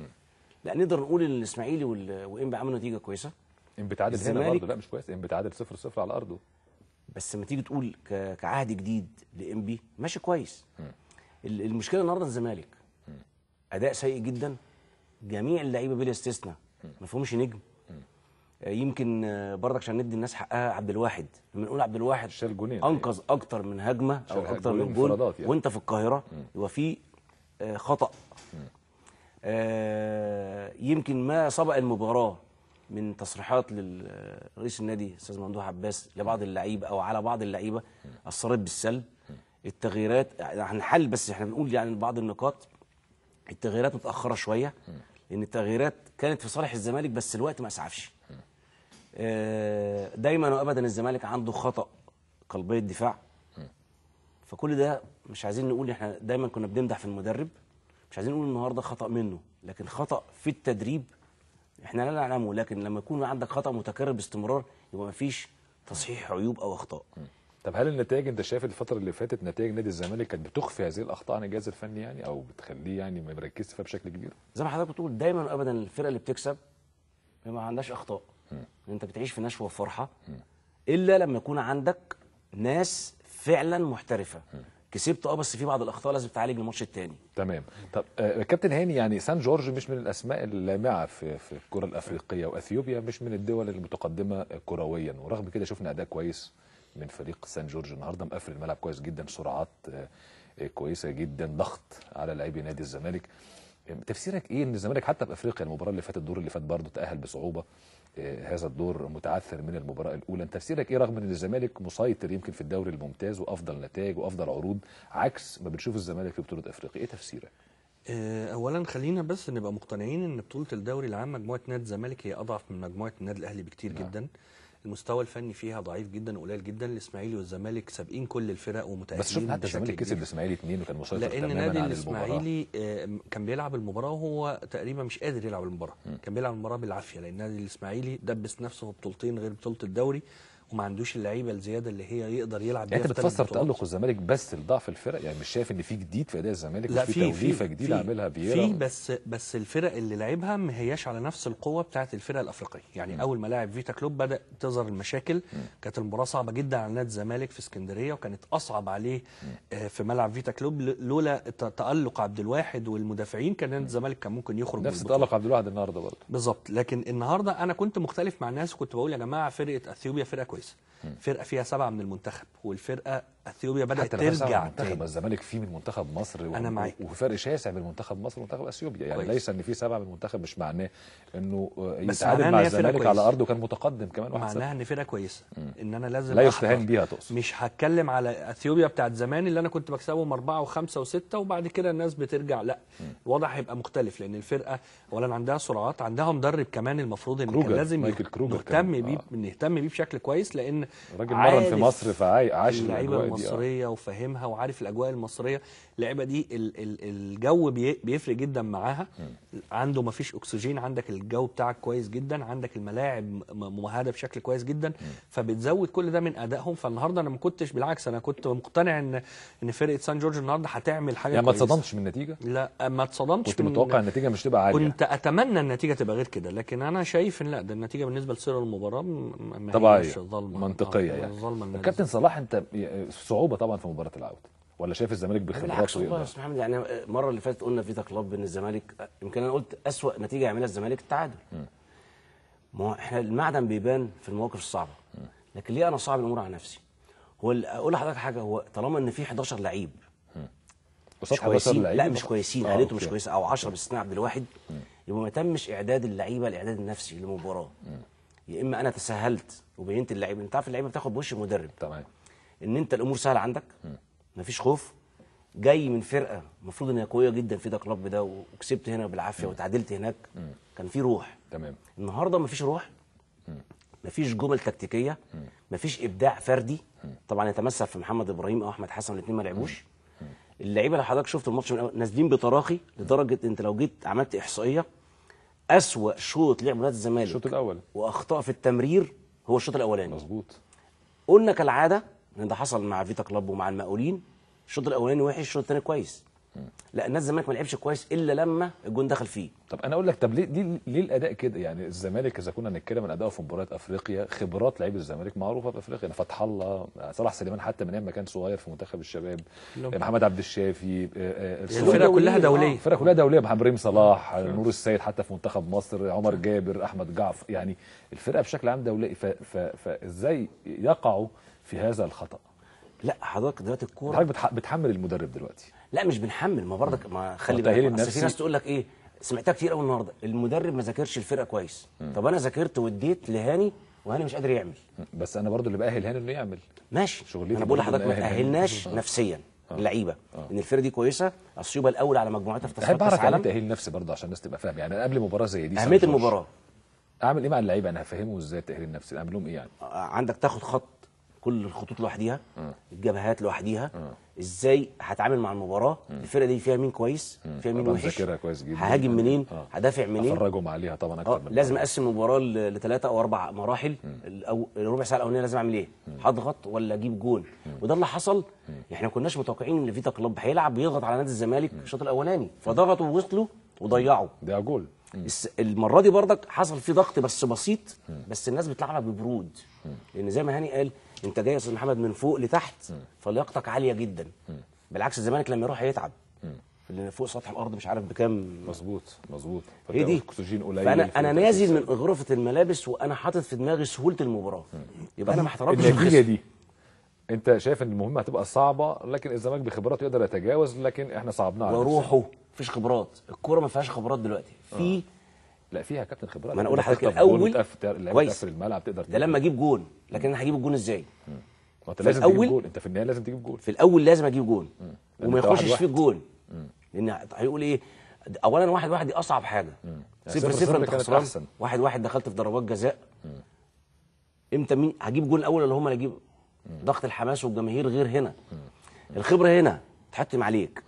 لكن انا بقول لحضرتك الاول الاخلاص او الروح ده دور الجهاز تأدي بيها. ده دور الجهاز الفني انه يستنفر طاقات وروح اللاعبين في المباراه العوده. التشكيله اثرت انت النهارده مع نادي الزمالك. ليك راي على التشكيله؟ يعني انا بيقولوا محمد ابراهيم مصاب. يعني ايه مصاب ولعب؟ ولعب جزء كبير من الشوط الثاني، لعب حوالي 25 دقيقه او 30 دقيقه. وغير سير المباراه هو سيسي. مظبوط. سيسي احسن من احمد جعفر نفسيا على الاقل. وده الاعداد النفسي بقى. انا شايف ان عندي 2 لعيبه بيلعبوا في حته واحده، واحد اجهز من الثاني نفسيا. لا وانت كمان بادئ ليه باحمد جعفر لوحده وتحتيه احمد عيد، يعني كان ممكن تبدا بسيسي جنب احمد جعفر زي ما في حاله غياب محمد ابراهيم ده وضع ثاني. التشكيل 2 باكين رايت و2 باكين ليفت مشيت في الدوري زي ما هاني وعمر جابر يمكن الزمالك متفوق في الدوري وواخد لاين معين السنه دي ماشي الحمد لله كويس، لكن لازم الفرقه الثانيه دي جايه لك قافله عليك دول. بس يا كابتن صلاح لما بتبقى الخطه ماشيه والفوز بيتكرر، يعني من المنطقي ان الراجل يلعب بنفس الاسلوب او بنفس الطريقه. ودي ميزه ان انت تغير واحد بس درجه، مثلا واحد عنده ايقاف او متعور او عنده اصابه. تمام. انت كنت عايز يبدا بمحمد ابراهيم. هو طالما سليم كان يبدا بيه. سيسي سليم يلعب جنب احمد جعفر. تمام. لانك انت محتاج هنا ان انت تجيب اكتر من هدفين عشان ترتاح. تمام. طب عشان الجمهور بتاعنا يبقى، هل يتخوف الجمهور لمباراه العوده يا كابتن هاني من وجهه نظرك، ولا انت عندك نوع من التفاؤل تاهل الزمالك؟ ادام لسه في امل يبقى عندنا ان شاء الله نوع كبير جدا من التفاؤل، وعندي امل ان شاء الله في لعيبه الزمالك. لكن انا عايز كنت اركز على نقطه فنيه كابتن محمد كان بيقولها، وبس عشان تبقى واضحه للناس، نقطه التركيز. الناس ما بتفهمش يعني ايه التركيز، يعني بتتقال يمكن كتير شويه بس الناس مش فاهمه يعني ايه التركيز. في حتى من لعيبه الكوره بيظن ان التركيز في خلال 90 دقيقه وده خطا. لانه في 90 دقيقه لو اللعيب ركز جوه ال 90 دقيقه بس وقبليها ما كانش عايش اجواء المباراه يفشل ويبقى شكله وحش، وده اللي ممكن يكون حصل النهارده لنادي الزمالك. لكن لو انت بقى قبل المباراه ب4-5 ايام بتاهل نفسك للمباراه وبتذاكر المباراه زي كل الحاجات اللي قالها الكابتن محمد، بتذاكر المباراه وبتشوف الفرقه اللي هتلعبها، بتشوف الفرقه بتاعتك، بتشوف مين اللي عندك كويس مين اللي مش كويس، تلعب تعمل ازاي، بتكلم لعيبتك في كل لحظه على المباراه وعلى اجواء المباراه، لعيب بينزل مركز في المباراه. لكن في لعيبه للاسف ممكن تفقد التركيز بسبب بقى عدم تجديد عقود، حد مش عارف عايز يمشي، حد عايز يقعد، فتنزل المباراه عشان يبدا يركز في المباراه تلاقي الشوط الاول كله راح منك، عشان تبدا تشد حيلك شوط تاني تلاقي جون دخل فيك، فتبدا ان انت توصل منك الوقت وتخطف منك المباراه والمباراه خلصت. فالتركيز ده عامل مهم جدا من عوامل النجاح. لو اي فرقه عايز تكسب لازم تبقى مركزه كويس قوي، لازم يبقى عندها التزام جوه الملعب بشكل كبير جدا، لازم عندها روح قتاليه عاليه جدا. طب الاهلي بقى في مثال الاهلي قدمه للكره المصريه السنه اللي فاتت في الفاينل بتاع افريقيا، الترجي مع الاهلي هنا في مصر 1-1، فكل الناس كانت بتتكلم ان الموضوع خلص خلاص، والاهلي راح يلعب في رادس وجمهور وما اعرفش وكلام كتير جدا جدا. الاهلي قدم نموذج قوي جدا يحتذى به، انه كمان مش كسب المباراه 2-1 بل سيطر على المباراه بشكل غير مسبوق يمكن في تاريخ مباريات الفريقين، وفاز بالكاس بجداره واستحقاق ضخم جدا. ايه النصيحه اللي نقدر ناخدها نقتنصها من هذه المباراه وهذه التجربه من النادي الاهلي ونهديها لنادي الزمالك يا صلاح؟ ما هي دي اللي حضرتك قلت عليه او هاني قال، انا اركز منين؟ من ساعه ما انتهت مباراه النهارده اركز في ان انا لازم عندي حلين. نمره 1 لازم اكسب او اخش بقى ايه في ضربات ترجيحيه او طب انت دلوقتي برضو علشان نتكلم انتوا فنيين كبار، في النهارده انت بين نارين على راي الاغنيه، اما ان انت محتاج تجيب جول ومحتاج تقفل. تمام. فانت هتبدا تجيب جول، فهل الراجل يبدا بتشكيل هجومي عشان يخطف هذا الهدف ولا يرجع يقفل، ولا يبدا يقفل على امل انه من هجمه مرتده يجيب هدف؟ يعني ما انت برضو في ارتباك فكري شويه في هي رؤيات فنيه ممكن تبقى مختلفه. بالظبط. انا عارف كابتن صلاح هيقول ايه. انت عارف؟ اما عملها معاك اكيد. لا يعني لو انت دلوقتي مكان فييرا كابتن صلاح يعني انت في حلول عندك، انت شايف دلوقتي الرؤيه وضحت دلوقتي، ان في نتيجه مش في صالحك وفي نتيجه في صالحك. انا اعمل ايه اللي في صالحي. تمام. بيقول ايه؟ لازم خبرتي تقول ان الفرقه دي هتهاجمك عشان تكسب. طب ما تقولش الفرقه دي ممكن تقفل عشان خاطر تخلص المباراه بتاعتك. تمام. او يبتدي يلعبك نفسيا. صعب خد بالك مدرب زي كروجر ده وممكن يلعبك نفسيا ينرفزك، يخرج منك التركيز، انه يقفل لك الملعب في اول ربع ساعه فانت عايز تقفل ومتوقع كده. يعني ممكن برضه هو الراجل ما يغامرش بالهجوم. يعني ايه السبب انه هيغامر بالهجوم؟ كويس. وعارف ان في خبرات في نادي الزمالك، في مهارات. هو هيشتغل معايا ايه؟ هيدافع عشان يطلع 0-0 او حتى مش لكن مش هيهاجم برضه. مش ممكن ما يدافعش قوي لكن مش هيهاجم. يعني هيبتدي يعمل اتزان بين الدفاع والهجوم من بدايه المباراه. انا بقول لك من دلوقتي انه هيهاجم ولازم يهاجم. ومش هيلعب الكره الحلوه اللي لعبها النهارده. ليه؟ هو النهارده بيلعب بسيستم. ازاي اطلع من هنا يا متعادل يا خسران اقل فرق جول على الاقل. على الامل انا هقعد هناك وده مش مضمونه في الكوره دلوقتي. طب لو حضرتك مكان فير هتلعب ازاي؟ لازم في توازن. طب هل هتغير في التشكيله النهارده مثلا؟ نعم. هتغير في التشكيله بتاعت النهارده؟ لازم محمد ابراهيم يلعب من الاول. سيسي عشان من الناحيه الجسمانيه لازم يلعب. هل سيسي جنب احمد جعفر ولا هتسحب احمد جعفر يبقى سيسي لوحده تعتمد عليه في الهجوم؟ حسب التعليمات اللي هيديها لمحمد ابراهيم. هل هيجي من نص الملعب يبقى في 3 عشان اقفل، ولا هيلعب قدام ناحيه الشمال او اليمين؟ ودي مشكله. ان هو واضح هنا ما عندهمش غير قميص نمره 9 شميز احسن واحد فيهم. طبعا لعيب كويس لكن برضه الفرقه كلها كانت متزنه. مش هتلعب كويس زي ما لعبت هنا، او مش هتلعب الكوره اللي هي على الارض دي براحتها زي انت لسه بتقول ايه هينرفزني. النهارده كان بينرفزك وبيلعب على اخطائك وذكي وانت اللي وحش. فالفرقه دي بانت باستثناء ان عندها قوه في الثلث الاخير الهجومي عندها قوه وسرعه شويه. طب ليه ما تقولش انه خطفك من بدايه المباراه، قفل لك الملعب، ضغط عليك بقوه من اول دقيقه فحصل نوع من عدم التركيز مفاجئ اللي ما هو برضه ما انت بتواجه مدرب بتواجه فكر بتواجه ناس بتشتغل. بس يعني انا ساعدته ان انا كنت وحش باداء السيء. يعني تمام. صعب ان انت تقول النهارده ان 10. طب كابتن هاني مباراه العوده انت شايف محتاجه اللاعب زي احمد حسن، اللاعب اللي هي غابت عن مباراه النهارده؟ محتاج ان انا افكر فيها بشكل منطقي شويه. الاكسجين قليل. اعتقد هيسافروا بدري شويه عشان خاطر يحصل تكيف. لا ما ينفعش بدري. قبلها باسبوعين؟ لا قبلها مثلا 3-4 ايام. لا ما ينفعش. انا بقول من دلوقتي قبل المباراه بيوم يا قبلها باسبوعين. لا يبقى قبلها باسبوعين يسافروا معاهم على الطياره دلوقتي. لو قبلها باسبوعين. لكن يعني اظن ماتش 4-5 اظن يعني او 5. هو انا لو انا مدير فني نادي الزمالك هفكر ان انا طول ما الوقت هيمر طول ما انا لعيبتي هتجهد والاكسجين بتاعها هيقل وهتبدا اللياقه البدنيه بتاعتها تتاثر جدا. فلازم اضغط المباراه من اول دقيقه. انزل انا كده طول ما هي 0-0 انا خسران، انا بره البطوله. فانا ما عنديش امل غير ان انا اضغط وان انا اقدر اجيب جون. جبت الجون اقدر بقى اهدي نفسي، اقدر العب بشكل كويس، ابقى في اتزان. لكن طول ما انا ما جبتش جون هتبقى مشكله بالنسبه لي. انت بتلعب من اول دقيقه انك لازم تجيب جول. ما هو اصل انت كده بره، وانت لو جبت جول انت بره البطوله. مرتبط بالفكره دي. طبعا لان انا كمان لازم بقول لك بمرور الوقت انا اللي هتعب. انا مش متعود على الشوط الاولاني لما ينتهي 0-0 هو تركيزه بيزيد وهو الحافز عنده بيزيد وانت بيحصل لك نوع من التهور وانت هتتعب اجهاد وانت هتتعب لان انت خلي بالك مفيش اكسجين يعني. تمام. اللي راح يعني في فرقه مصريه كسبت هنا 5 فرقه من اثيوبيا راحت خسرت 5 هناك لان مفيش اكسجين مفيش هواء. عالي جدا عن سطح البحر فمبقاش فيه هواء فكده هتتعب. بنسبه كام في المية الزمالك هيتاهل يا كابتن هاني من وجهه نظرك؟ بص انا عندي 4 حاجات بقولهم. ال4 حاجات دول لو اتطبقوا نادي الزمالك هيتاهل بنسبه 100%. لو نادي الزمالك عنده تركيز، لو عنده التزام جوه الملعب، لو عنده روح، لو عنده فروق فرديه. يومها كان اللعيبه الفروق الفرديه بتاعت يعني نادي الزمالك كويسه في التوب فورم يعني يتاهل بنسبه 100%. كابتن صلاح بنسبه كام في المية؟ انا اقول الزمالك 70%. 70% دي نسبه كويسه يعني. بس بشرط ان انت يبقى حاله اللعيبه عندك ان شاء الله موفقه باذن الله في يوم المباراه. مين ممكن يبقى فرس الرهان بتاعك في مباراه العوده من اللاعبين؟ خلينا نتكلم بامانه. محمد ابراهيم اللي عنده يعني النهارده الشوط الاولاني لو محمد ابراهيم موجود طبعا النتيجه بتاعت ربنا ما اختلفناش لكن هيقدر يعدي من واحد. الشوط الاولاني ما فيش حد بيعدي من واحد. حتى احمد عيد كان كل لعبه متاخر وبطيء في التحضير. المهام كان مكلف بالطريقه يعني دي اللي ما نعرفهاش. لكن محمد ابراهيم حتى لو بيضيع 3 كرات فهو بيخليك تستفيد ب5 كرات. وهو اللي عمل الجول. فالانتاج عبد الله سيسي النهارده الهدف التعادل. فبعدين في كيمياء يا استاذ محمد. مثلا صلاح وهاني حتى لو انا وحش لازم العب انا وهاني. فاهمين بعض، عارفين بنتحرك ازاي، وده اللي كان حاصل في الدوري في نادي الزمالك. محمد ابراهيم مع مثلا جعفر، شوف جعفر جاب كام جول. النهارده مش لاقي حد يديله كوره لان ده مش موجود. هو عيب، لكن خلاص ما عنديش غير 14 15 لعيب اللي بقدر العب بيهم. فلو حصل الزمالك ممكن يتاهل، حتى لو بضربات الجزاء الترجيحيه الزمالك ممكن يكسب. تمام.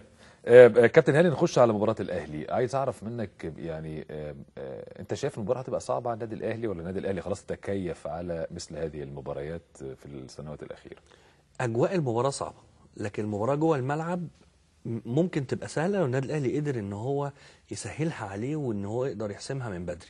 لكن الاجواء طب انا كان معايا محمد عادل الصحفي زميلنا في الشروق في بنزرت، هو على التليفون، وادانا وجهه نظره التشكيله طبقا للتدريبات اللي تابعها مع النادي الاهلي هناك في تونس. يعني هو يعني بيقول انه كابتن حسام هيعتمد على شريف اكرامي طبعا بشكل اساسي، وقال جمعه محمد نجيب ما فيش مشكله، نجيب خلاص رجع حتى من اصابته، كان عنده شد وكده. هو ربيعه، رامي ربيعه في اليمين، وسيد معوض في الشمال. هو شايف انه سيد بيعتمد عليه الكابتن حسام في التدريبات الفتره الاخيره بشكل واضح. انت شايف ان احمد شديد اللي هيلعب؟ طيب شهاب احمد وحسام عاشور في القلب، ده معناه ان الكابتن حسام هيقفل شويه نص الملعب. قدامهم عبد الله السعيد وتريزيجيه او محمد بركات، يعني تريزيجيه محمد بركات جنب عبد الله السعيد، وقدامهم 2 فراوده. هل الكابتن حسام يلعب 2 فراوده، عماد متعب واحمد عبد الظاهر؟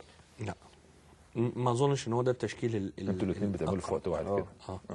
مش ده التشكيل. انا بيتهيألي ان الكابتن يعني الكابتن حسام يعني هو تشكيل تكهن مش معلن، يعني مش ده التشكيل المعلن. اكرامي ونجيب وجمعه مفيش اختلاف، وناوي ورامي ربيعه، وبعدين عاشور وشهاب ممكن في نص الملعب، وهيلعب قدامهم 3 عبد الله السعيد والسيد حمدي وبركات، وهيبقى قدامهم عماد متعب. عبد الله السعيد وسيد حمدي وبركات، وهيبقى قدامهم عماد متعب. علشان دول تقريبا اكتر لعيبه عندها خبرات في الملعب. عبد الله السعيد والسيد حمدي وبركات، هيبقى عماد متعب هو اللي بيبقى لوحده، وهيعتمد على ان ال3 دول يجوا من الخلف علشان خاطر يبدا عماد لما بيتحرك بيبدا يوسع مساحات كتير للسيد حمدي، ويبدا يوسع لعبد الله السعيد ان هو يشوط، وبركات بيلتزم بره شويه بره الملعب، فبيقدر يعتمد عليه في كوره عرضيه ان هو تتعمل، وقناوي برضو الكوره العرضيه اللي يقدر يعملها من ناحيه الشمال. وعاشور وشهاب ان شديد قناوي اللي هيلعب ناحيه الشمال مش سيد معوض. يعني ده حتى لو في التدريب الكابتن حسام بيعتمد على سيد في التشكيله الاساسيه، مفيش مشكله. لكن احمد شريف قناوي هو الاجهز، فمش هتجازف ابدا بسيد معوض بقاله فتره بعيد وتلعبوا مباراه زي دي في اجواء زي دي. لا، هيبقى عندك وقت لما تيجي، ممكن اول مباراه في الدوري ممكن سيد معوض يلعبها ويجهز بشكل كويس، لانه بقاله كتير قوي بعيد، ما ينفعش ان انت تجازف بيه، ما ينفعش تجازف بوليد. كابتن صلاح، انت موافق على التشكيله دي ولا شايف ليك تحفظ او ليك تغيير في مركز اللي قالها كابتن هاني؟ لا، احنا يعني هو هاني قال 10، يعني احنا بنقول تريزيجيه ولا بركات، حمدي او عبد الظاهر مثلا، ايا كان التشكيل. قال نص الملعب هيبقى سيد حمدي وبركات و دول تحت عبد الله السعيد تحت الفيرود، تحت عماد. هو القلب ما بيعرفش يلعب غير كده. ودي اللي كسب بقى كابتن حسام بطوله افريقيا اساسا، ومتمكن في الاثنين المحاور، اذا كان حسام او بس كان وليد سليمان بيفرق فيها، لكن في غياب وليد سليمان برضه يقدر يلعب بالطريقه دي. بس ال3 برضه عبد الله السعيد والسيد حمدي وبركات 3. شوف حضرتك، هي مهامات او مهام بيديها لكل لعيب، واللي بينفذ هو اللي بيلعب. يعني قد يجوز ليه وجهه نظر في سيد، احنا من الناحيه البدنيه بنقول لا، هو يمكن شايف ان ده صح، لكن هيبقى التغيير في 1 أو 2، لان ما تقدرش من التشكيله دي، ما تقدرش تلعب في فرقه وخاصه الاهلي الزمالك اسماعيل بتاع البطولات، ما تقدرش الا في اصابه او ايقاف زي ما انا قلت. طب قول لي ايه الموقف اللي ممكن يؤزم الامر على النادي الاهلي في مباراه بكره كابتن صلاح من وجهه نظرك؟ يعني الله لا قدر لو رامي ربيعه حصل له حاجه في البكرايت. في احمد صديق بس برضك مش جاهز زي سيد معوض، ودي مشكله الاهلي من اول السنه. جرب فيها شريف عبد الفضيل، رامي، احمد صديق. فاعتقد ان في الفتره الجايه هتداركها، لان طب كابتن هاني، سير المباراه البنزرتي انت متخيل يبدا يباغت الاهلي بالهجوم ولا هو هيبقى عنده تجربه من مباراه الترجي؟ يعني اكيد البنزرتي برضه شاف مباراه الترجي والاهلي وشاف الاهلي قدها ازاي هناك في ملعب رادس، فاكيد البنزرتي برضه صعب انه يبادر او يغامر بمهاجمه النادي الاهلي اللي سيطر كان على مباراه الترجي كامله، ولا شايف انه ممكن يفاجئ الاهلي بالتغيير؟ انا شايف ان اللي هيصعب المباراه مباراه الترجي، لان الترجي للاسف الشديد او مش للاسف الشديد، الحمد لله يعني ان هم فكروا في كده، ان انت المباراه هم حسوا ان البطوله خلصت، وبداوا حتى في يوسف المساكني كان متعور، اتمرن تمرين واحد ولعبه، ودي كانت من الاسباب خسارتهم، ان هو كان معتمد ان هو خلاص البطوله حسمت. لكن ده هيبقى انذار للبنزرتي ان خلي بالكم ان انت بتلعب فرقه النادي الاهلي، يعني هيبقى في نوع من الحذر ضخم. اولا هيضغط بشكل قوي جدا على فرقه النادي الاهلي من اول دقيقه، هيعمل عكس بقى اللي حصل المره اللي فاتت. النادي الاهلي هو اللي بادر بالضغط. انا شايف ان بنزرتي هو دي فرصتهم في ملعبهم، الاجواء هتبقى حماسيه جدا زياده عن اللزوم، وهيبقى فيه يعني الشماريخ والحاجات اللي احنا متعودين عليها دي هتبقى طبعا موجوده، هيبقى في ضغط قوي جدا. هم 1300 جمهور التونسي اللي داخل 1300 واحد، ما احنا كان المفروض برضه في ماتش هنا كان 3000 ودخل. لا بس اعتقد مع احداث بنزرت الاخيره صعب جدا ان انت تعمل نوع من التهاون في المباراه. بس يعني خلي بالك هو النادي الاهلي ماهوش طرف في الموضوع ولا احنا. انا فاهم هي القصه بينهم يعني، لكن هيبقى في حماس وهيبقى في وبرضه ممكن تراضي شويه، الامن يراضي الجمهور فيدخل عدد زياده شويه زي اللي حصل. بس الاهلي الاجواء دي متعود عليها يعني ما عندوش مشكله. متعود، بس يعني انا بقول لك لو عدت اول 10 دقائق ربع ساعه بنتيجه سلبيه 0-0 او النادي الاهلي قدر ان هو يباغت ويجيب جول، القصه بتختلف خالص. لكن هي الصعوبه في المباريات دي بدايه الشوط دايما ونهايته، وبدايه شوط ثاني ونهايته بس. لكن النادي الاهلي بخبرات اللعيبه اللي موجوده، ال10 الدوليين اللي موجودين في الملعب، او ال11 اللعيب الدولي اللي موجود في الملعب، يقدر ان هو يمتص حماس الفرقه. لكن المباراه هتبقى حماسيه، وانا متخيل ان هي هتبقى فيها عصبيه كمان شويه زياده. طب هختم الفقره بنفس السؤال، بس احنا عندنا لقاءات مع لاعبي النادي الاهلي، وخالد الدرندلي عضو مجلس الاداره حول قصه رحيل الكابتن حسام بدري والكلام ده عشان نختم بيه الفقره. لكن قبل ما نختم كابتن صلاح، يعني توقعاتك الاهلي يتخطى هذه المباراه بنسبه كام في المية؟ ولا 50؟ هو التوقع بناء على لعب البنزرتي، بمعنى بنقول اهو لكل الناس اللي عايز يعرف، يعني اي حد هيلاعب الاهلي والزمالك كرات طويله واستعجال يخسر، لان الفرقتين عندهم كم من اللعيبه يقدر يلعب الكره على الارض ويسيطر عليها، وده اللي حصل في الترجي. استعجال، النادي الاهلي لعب على الارض كسب، ما كانش حد متوقع. بدع مش كسب يعني بصراحه الاهلي يعني في المباراه دي بدع. اللي جاي يقول لك لا ده اللي لابس ازرق ده هو صاحب الارض، هو صاحب الارض مظبوط. فهل بكره هيتلعب كرات طويله عشان استعجال يجيبوا جون؟ النادي الاهلي عنده من المقدره ان هو يسيطر على الملعب ويمسكه ويلعب كره صح على الارض وعلى الجناب، قوي جدا ومهاريين جدا، فهيوصل كتير. فده متوقف على طريقه اللعب بتاعت المنافس. بعد كل اللي اتكلمناه برضه ما تهربش من سؤالي، توقعاتك كام في المية؟ الاهلي هيتعادل باذن الله. المباراه باذن الله. كابتن هاني، ممكن تعادل ايجابي كمان. الاقرب التعادل. تعادل ايجابي. وايجابي كمان، تبقى الاهلي تقريبا يعني لا لسه برضه لسه لا هو المفروض نقول شوط وشوط، لكن عشان تيجي بنتيجه كويسه زي النهارده فرقه سان جورج، هي اعتقادها ان هي خلاص صعدت، تمام، ودي المشكله. لكن في شوط تاني، اولا الزمالك مش هيبقى كده، وفي الكوره ما فيش مضمون يعني والزمالك مش هيبقى كده، استحاله يبقى 10 وحشين.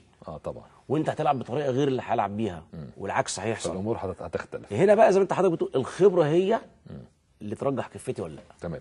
كابتن صلاح، انا سعيد بوجودك معايا في اول حلقه، بشكرك شكرا جزيلا. كابتن محمد صلاح، بشكرك لان طبعا تم اختياري في اول حلقه، ودي طبعا شرف ليا. ربنا يخليك، انا الشرف ليا. حاجه ثانيه، انا بقالي سنين ما شفتكش. ربنا يخليك. ثالث حاجه ما شفتش انا غير على التليفون بس. ايامك كنت بتمرن جولدي؟ لا لا لا مش عايز اقول امتى لحسن اكبرك. لا كبرني، وانا فنان 57 سنه.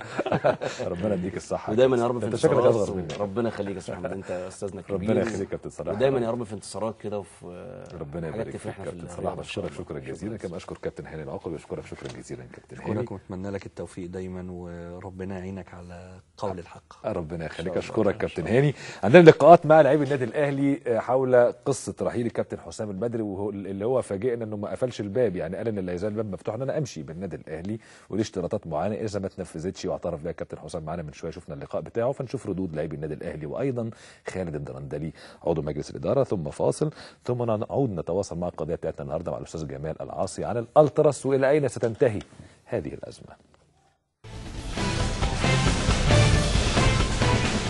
اقاويل كتير جدا عن ان كابتن حسام البدري هيسيب الاهلي، رايك ايه؟ ما عنديش اي فكره خالص، وما فيش اي حاجه، ما سمعتش عن اي حاجه زي كده، يعني ما فيش حاجه جوه النادي بتضر ناحيه الموضوع ده. لا اعلم شيئا عن قضيه رحيل كابتن حسام البدري. الصحف تكتب اشياء قد تكون صحيحه او خاطئه. بعيدا عن كون الامر جيدا او سيئا بالنسبه لي، هو شان خاص بالكابتن حسام البدري، وهو من يقرر. لا ما فيش الكلام ده خالص. انا ما عنديش خلفيه قوي، لكن انا بقرا بقرا الكلام عن النت زي اي حد، لكن ما فيش حاجه رسميه عشان ان الناس تتكلم فيها. لما يكون في حاجه رسميه اكيد الكابتن هيعلن عنها او النادي يعلن عنها، لكن احنا احنا يعني بصفه شخصيه او بشكل عام للنادي شايف ان جهاز محترم وبيأدي اللي عليه وبيحقق بطولات، فما فيش اي مشاكل. لكن لو جهاز عنده وجهه نظرهم ان هم يسيبوا النادي كده يبلغوا النادي، والنادي كل الناس هتبقى عارفه يعني. لكن احنا ما فيش حاجه رسميه يعني. ما اتمناش ان كابتن حسام يمشي. كابتن حسام عمل انجازات كبيره للنادي الاهلي، وعمل انجازات في وقت صعب جدا، وقف جنب النادي الاهلي في فتره صعبه جدا. يعني كابتن حسام من الشخصيات اللي اللعيبه بتحبها، واعتقد ان شاء الله اتمنى انه يفضل معانا، لان احنا اتعودنا خلاص ان احنا البطولات بنبقى مع بعض وبنكمل كده، لان الراجل فعلا كابتن حسام تعب في فتره صعبه وعانى في فتره صعبه وكمل وعمل انجازات كبيره للنادي الاهلي، فاعتقد ان شاء الله ان هو مكمل ومش هيمشي ان شاء الله. احنا ما عندناش اي فكره بالكلام ده، كابتن حسام موجود وموجود في النادي زي ما هو، ومفيش اي حاجه، فالحاجات دي كلها بنسمعها، لكن احنا مركزين في شغلنا ومفيش اي حاجه بالنسبه لنا يعني في الموضوع ده خالص يعني. لا صعب، كابتن حسام لازم يكون معانا، وهو زي والدنا بره الكوره، ولو احنا متمسكين بيه وان شاء الله مش هيمشي. يعني الحمد لله 3 بطولات والناس كلها بتحبه واللعيبه بتحبه. صعب، انا متهيألي صعب ان الموضوع ده. احنا ما بنتكلمش في الحاجات دي، احنا عندنا مدير فني قائم وراجل محترم وراجل قد المسؤوليه، ولحد دلوقتي ما فيش اي حاجه يعني قالت ان هو ماشي او قاعد، وكل ده احنا دايما متعودين في النادي الاهلي ما بنتكلمش الا في نهايه الموسم.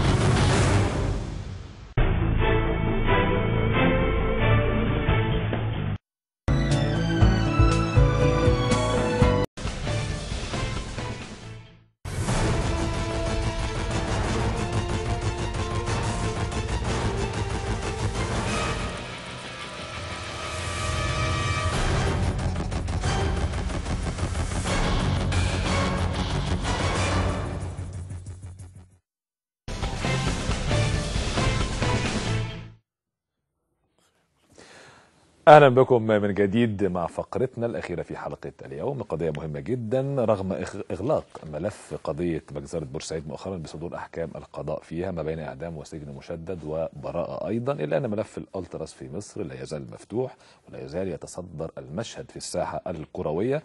فتيل ازمه جديده اندلع بسبب دخلة التراس الاهلي مؤخرا في مباراه الاهلي الاخيره في افريقيا، واللي حصل فيها نوع من النقد الشديد جدا لقيادات سواء في القوات المسلحه او في الداخليه، وسببها اتخذ قرار بمنع الجمهور من حضور المباريات مره اخرى في كره القدم. بيسعدني ان يكون ضيفي في هذه الفقره الاستاذ الناقد الكبير الاستاذ جمال العاصي. ازيك يا استاذ جمال؟ ازيك يا عم؟ منورنا يا خال. ده انت منور الدنيا وبركه والف بركه كده يا رب، وتبقى فاتحه خير ان شاء الله. برنامجك يبقى ان شاء الله سيد البرامج ان شاء الله. ان شاء الله. وانا برضو ببارك لك على مجله رؤيه. الحمد لله. وانا عارف ان رؤيه جمال العاصي هتخرج منها رؤيه المجله، ودي مجله شهريه وهتبقى مجله اسبوعيه ان شاء الله في القريب باذن الله. وان شاء الله انا متاكد انها تلقى قبول كل القراء والمشاهدين. علينا ان نسعى وليس علينا ادراك النجاح، احنا بنسعى في الارض. بس خبرات جمال العاصي العريضه اللي انا يعني لمستها عن قرب، اعتقد ان شاء الله هتكون طريق النجاح لازم. هي مجله سياسيه شامله، فيها فن وفيها رياضه وفيها سياسه، ومجله تبقى يعني بنتمنى انها تكون رؤيه فعلا، لان المجتمع المصري بيفتقد الرؤيه دلوقتي. مفيش رؤيه في كل حاجه. مفيش رؤيه. طب خلينا نتكلم في الرياضه بقى بما ان دخلنا في الرؤيه. انت شايف ان قبل ما نخش في موضوع الالتراس جه لاول مره في التاريخ وزير للرياضه، وزير الدوله لشؤون الرياضه. هل شايف ان في رؤيه للرياضه؟ هو شوف بمناسبه الرؤيه في مشكله، احنا عندنا مشكله ان لحد دلوقتي المدير او الرئيس او المسؤول او البيج بوس ما بيبقاش عارف دوره كويس. يعني ما بيبقاش عارف دوره كويس. يعني احنا مثلا دايما بنقول لك المدير من يدير، مش يعني عندنا هنا المدير بيقوم مديرين، يقوم مدير والصبي، المعلم والصبي مع بعض.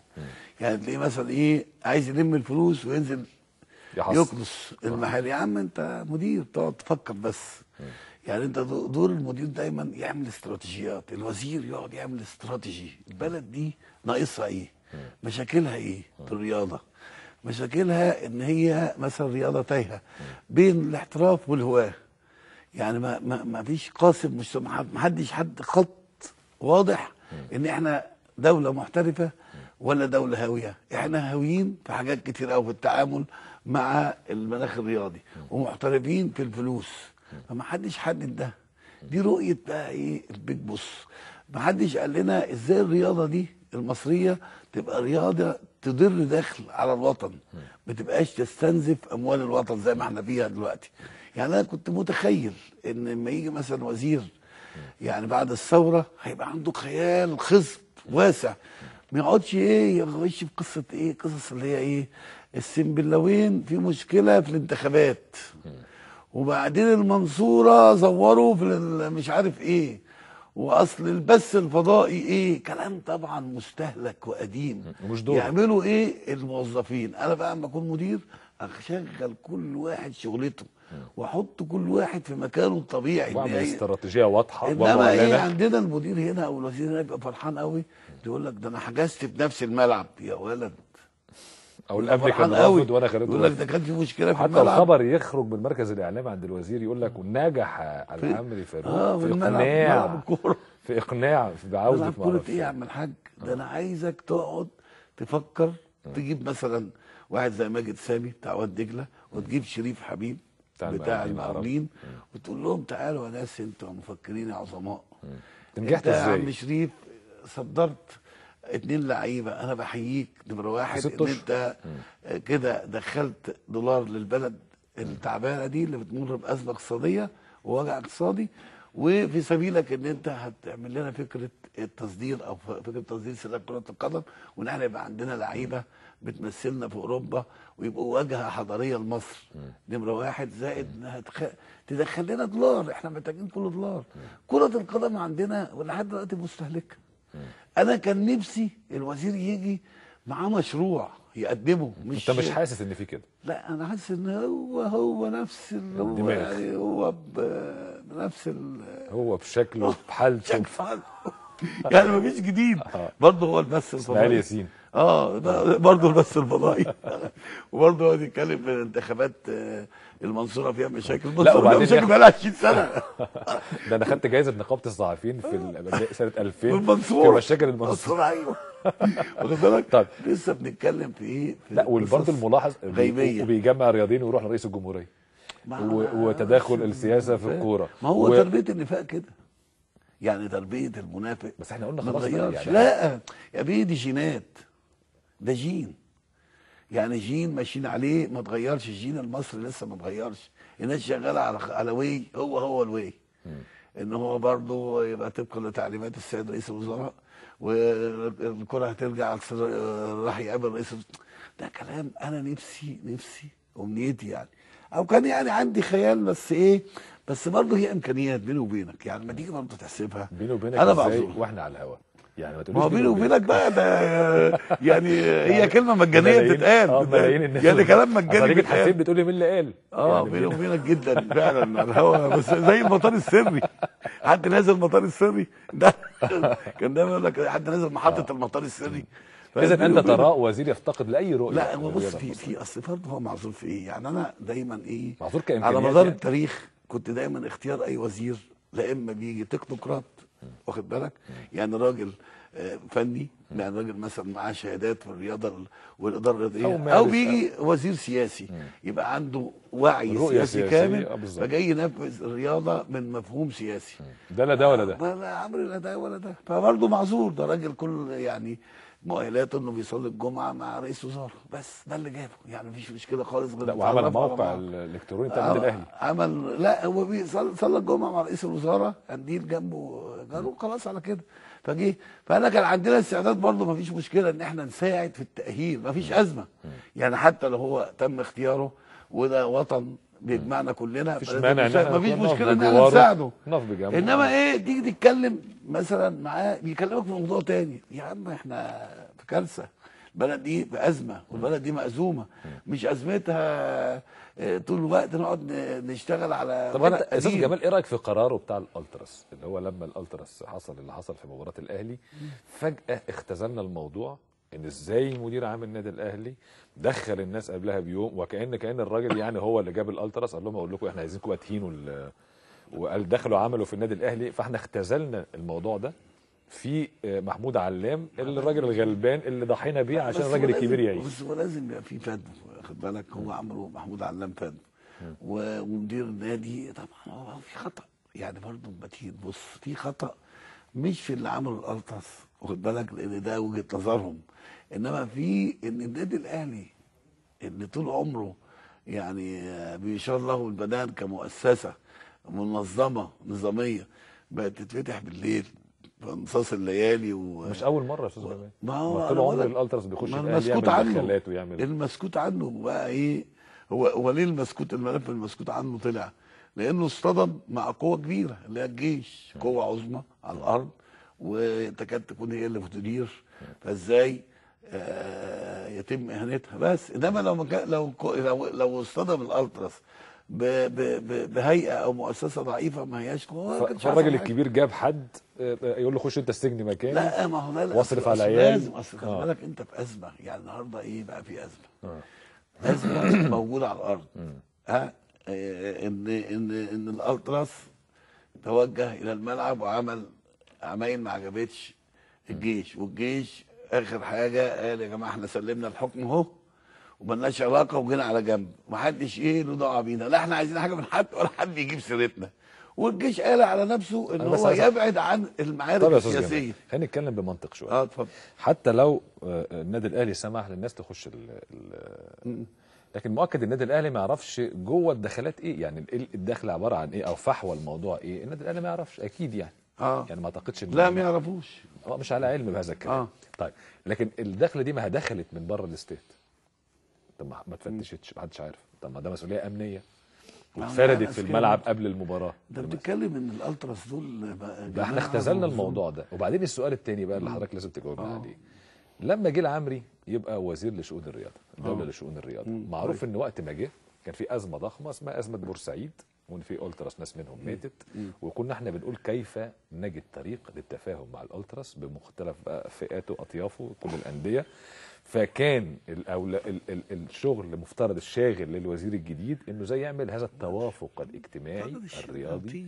طب لغايه النهارده فاقد الشيء لا يعطيها. انت بتتكلم في ثقافه عامه يا كابتن يا استاذ جمال، بس لازم يبقى جاي مهموم. انت بتحط ايدك على راسك ليه؟ طب انا مش عاجبك كلامي. هقول لك على حاجه. لا مش عاجبك كلامي، انا متاكد. يوم 5 يناير 2011 قبل الثوره ب 20 يوم انا اعمل حلقه عن الالتراس في قناه الاهلي.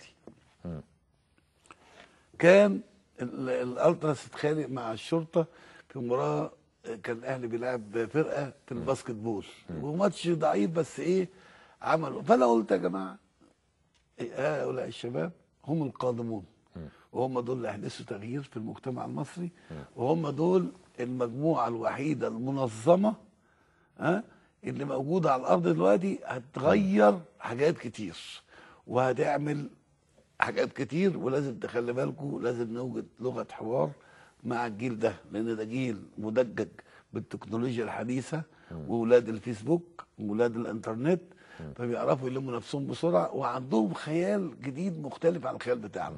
زائد ان احنا اهملناهم والاعلام مش ماشي. لكن مش بلطجيه ولا نصابين ولا حراميه. احنا بنتعامل معاهم دلوقتي ان هم بلطجيه ونصابين وحراميه. انت طول الوقت كل ما تفشل واخد بالك تتهم شعبك بالبلطجه.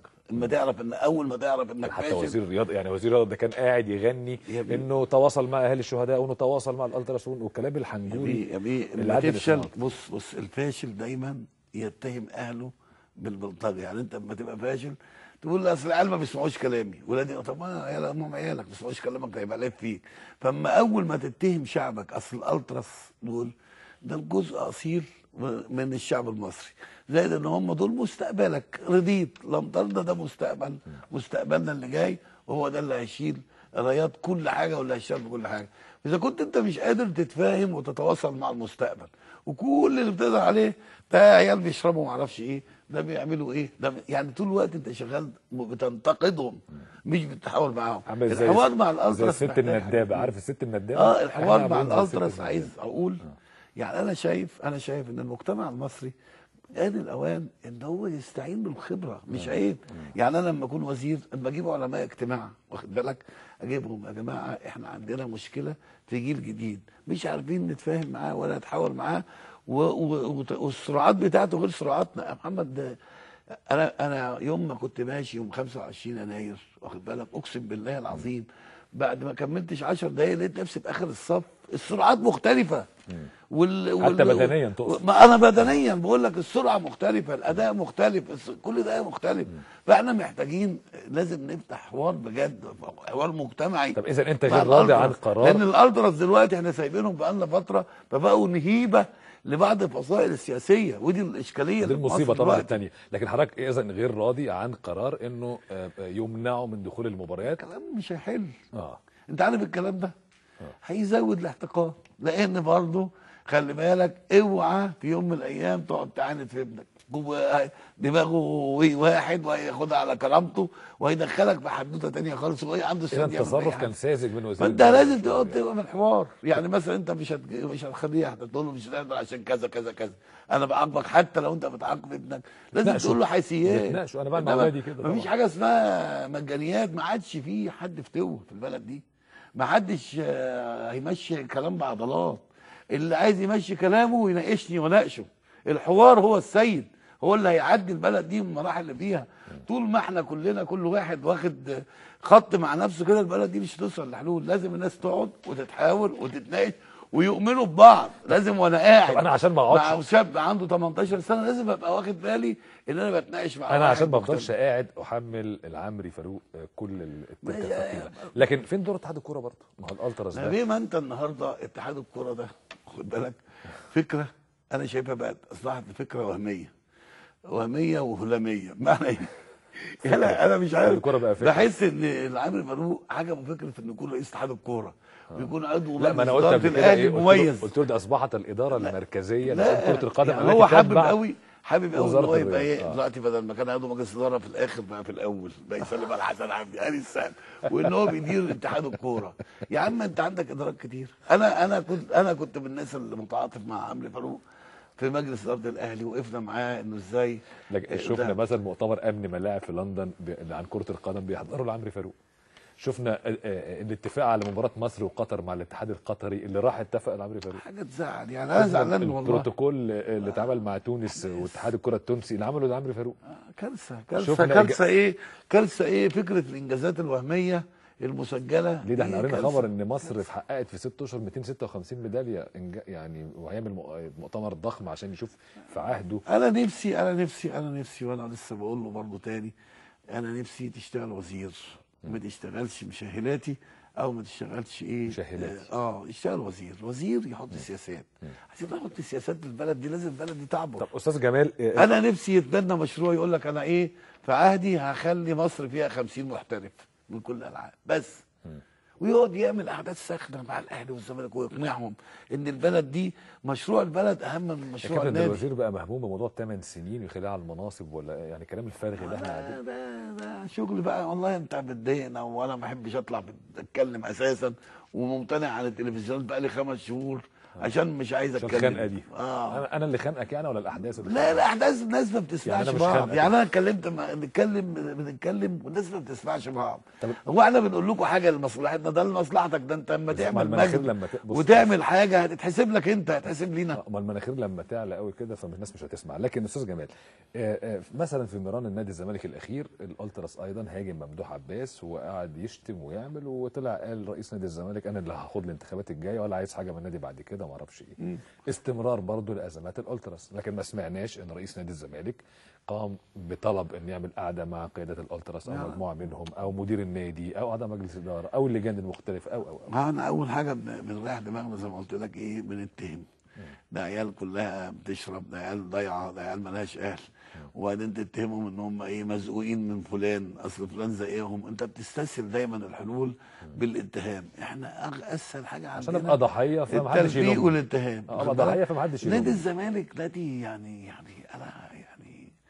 انا بعذره يعني نادي الزمالك رغم ان هو ايه ما عرفش في فتره التوقف بتاعه الدوري السنه دي او سنه اقل يبقى يعمل رؤيه للمستقبل القادم او يحل مشاكله البريه اللي احنا مش لاقيينها في اي حته في مصر. لا ما انا بقول لك يعني كان عنده حلول. يعني مثلا الاهلي عمل حل. انا عجبني الاهلي لما صدر احمد فتحي ومحمد نجد وابو تريكه، انبسطت قلت ده حل عبقري واخد بالك. قلت الناس بتفكر ان انا اشيل الحمول اللي عندي دي استفيد بيها ماليا عشان ادور العجله. عجبني الحل ده الحقيقه يعني. والزمالك عمل مشروع شيكابالا، انما كان عنده مشاريع كتير يقدر يعمل بيها. موضوع شيكابالا كان مجبر عليه. انما كان عنده هو دلوقتي ما هو هيبيع شيكابالا برضه، يعني هو دلوقتي بيدور على ايه؟ على حته يسكن فيها شيكابالا يجيب بيها يعني فلوس. هو عنده مثلا وما عندوش حاجه غير ايه؟ الاتجاه الروسي الاوكراني، الحتت اللي فيها غسيل اموال كتير. لا فيها فلوس كتير. في ضخ اموال حتت معينه فيها غسيل اموال كتير، اللي هي تعرف تجيب لك فلوس كتير. يعني يبقى سعر اللعيب مثلا 1.5 هناك 3.5 يديك هنا 2.5، لان دي فلوس يعني الحته بتتسكن. بتاعت روسيا واوكرانيا دي بتتسكن. لوكوموتيف. ارجع ايه لعقد عمرو زكي وانت تتذكر يعني. تمام. طب تفسيرك ايه طب لهبوط اداء نادي الزمالك النهارده؟ نادي الزمالك بيتاثر بعوامل التعريه بشكل غير عادي. نادي يا حول الله قلبه خفيف، واخد بالك؟ قلبه خفيف يعني حد يخضه مثلا؟ يعني ايه بيتكهرب من اقل خبر. يعني انا شايف ان الخبر بتاع ايه مرتضى منصور نازل انتخابات الزمالك وحسام حسن هيجي معاه مدير فني، جاء مش على ميل بعض اللعيبه جوه النادي. فالدنيا يعني اتكهربت، الناس اتكهربوا بسرعه. ما اعرفش يعني اللعيبه بالحجم ده وبالتقل ده وبالسمعه دي ومعاهم مدرب كفء ومعاهم يعني اداره. انا رغم كل ده انا شايف ان اداره الزمالك اداره مثابره وقدرت تستحمل برضه حاجات كتير انها تمشي يعني النادي في الوقت الصعب ده يشكره. يعني انا والله ما يعني مجلس اداره الزمالك ده لما تيجي تمسكه كافراد هتلاقي مثلا 90% منهم ناس محترمين، يعني ناس مش افاقين مش حراميه مش لصوص، يعني ناس ايه يعني بيسعوا لاشياء عظيمه للنادي ده او على الاقل بالامنيه يعني. فانا شايف ان لعيبه الزمالك اتهدوا او اتخضوا او يعني رياح الانتخابات بدات تهزهم وتغيرهم. وانا شايف ان ده سر الهبوط الحاد للفريق بالكامل، لان الفريق كله وقع مره واحده. طب شايف الانتخابات مين اقرب لرئاسه نادي الزمالك؟ انا ما اعرفش مين اللي نازل. مرتضى منصور نازل اكيد. ومين؟ مستشار مرتضى منصور. والمهندس رؤوف جاسر قال لي ممكن ينزل ياخد الانتخابات. ومين؟ هو طب ممدوح عباس هيرشح مين؟ ما اعرفش. ممكن يجيب حسن صقر. في كلام كده؟ ان يجي حسن صقر. ممكن. بس شخصيه حسن صقر اعتقد ما تتحملش الاجواء دي في الفتره دي. لا تتحمل، هو بقى عنده خبرات في التحمل. خلاص الناس ادعكت. بص السنتين اللي فاتوا الناس اللي كانت قلبها خفيف وكانت محسوبه على جلدت قلبها جمد وبداوا يصدروا المشاهد دلوقتي كمان. ده احنا محسوب على النظام ايه؟ ده احنا دلوقتي الناس بقت تتعاطف مع النظام السابق اساسا. لا ما انا بقول لك ما هو في برجاله عشان احنا ما عندناش قطع في حاجه. يعني ما خدناش قرارات لدرجه ان القنوات ما بقتش تقول حتى الرئيس المخلوق ولا السابق، بيقولوا الرئيس على طول. ما انا بقول لك دلوقتي احنا عندنا اشكاليه ان احنا ما قطعناش فرط حاجه. يعني كل حاجه كل ملفاتنا سيبناها عايمه فما قطعناش فرط حاجه. لا احنا حددنا من المخطئ وكيف يكون مخطئ. انت ده بتعامله هتحاكمه جنائي ولا سياسي؟ احنا ما حاكمنا الناس جنائيا طبقا للورق.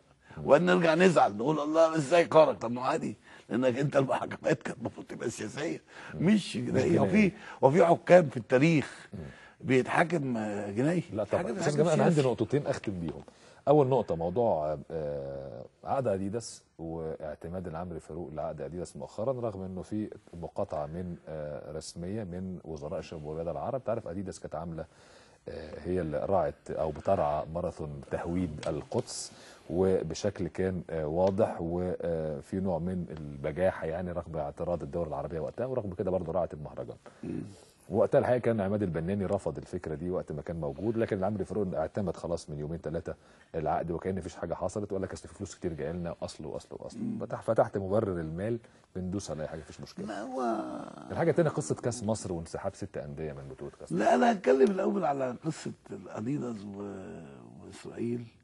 هم رفضوه في الاول واخد بالك وعملوا عناتر وكالعاده نرفض وفجأة بنتراجع. حنفي انا مش أصر على طويل واهبل طول النهار يعني او حنفي واول مره واخر مره. انا مش عارف يعني الناس تاخد قرار يعني اي قرار تاخده لازم يبقى عندك حيثيات ليه.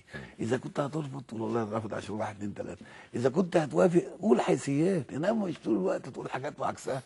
التناقض ده حير الناس في انت الشارع. كنت مع اعتماد العقد ولا كنت ترفض اعتماد العقد؟ انا لو انا وطن ودوله وفي بدائل كتير للعقد، مش ده الوحيد، والوزراء الرياضه العرب خدوا قرار ان ده لصالح الامه العربيه، انا مع الامه العربيه. هترفضه نهائيا هرفضه مهما طبعاً. كانت المغريات الماديه؟ بس مفيش مغريات، بس المسائل كلها ايه؟ ده شركه وفي شركات رياضه كلهم قريبين من بعض في الاخر. المساله ما فيهاش لا يعني ده مغريات. كلام بيضحك علينا بيه. وبعدين ده كل كلام بكش. انت لو بتعرف تسوق حاجتك هتيجي لك فلوس كتير، انما انت بتكسل تسوق، انت بتستنى الناس لحد ما يجي لك، مش انت اللي بتسعى. او في حد مربط للشركات. فعمال يقفل فهل الدنيا انت وبعدين انت عايز زعلان ليه؟ انت بص على علاقاتك بشكل عام مع اسرائيل دلوقتي.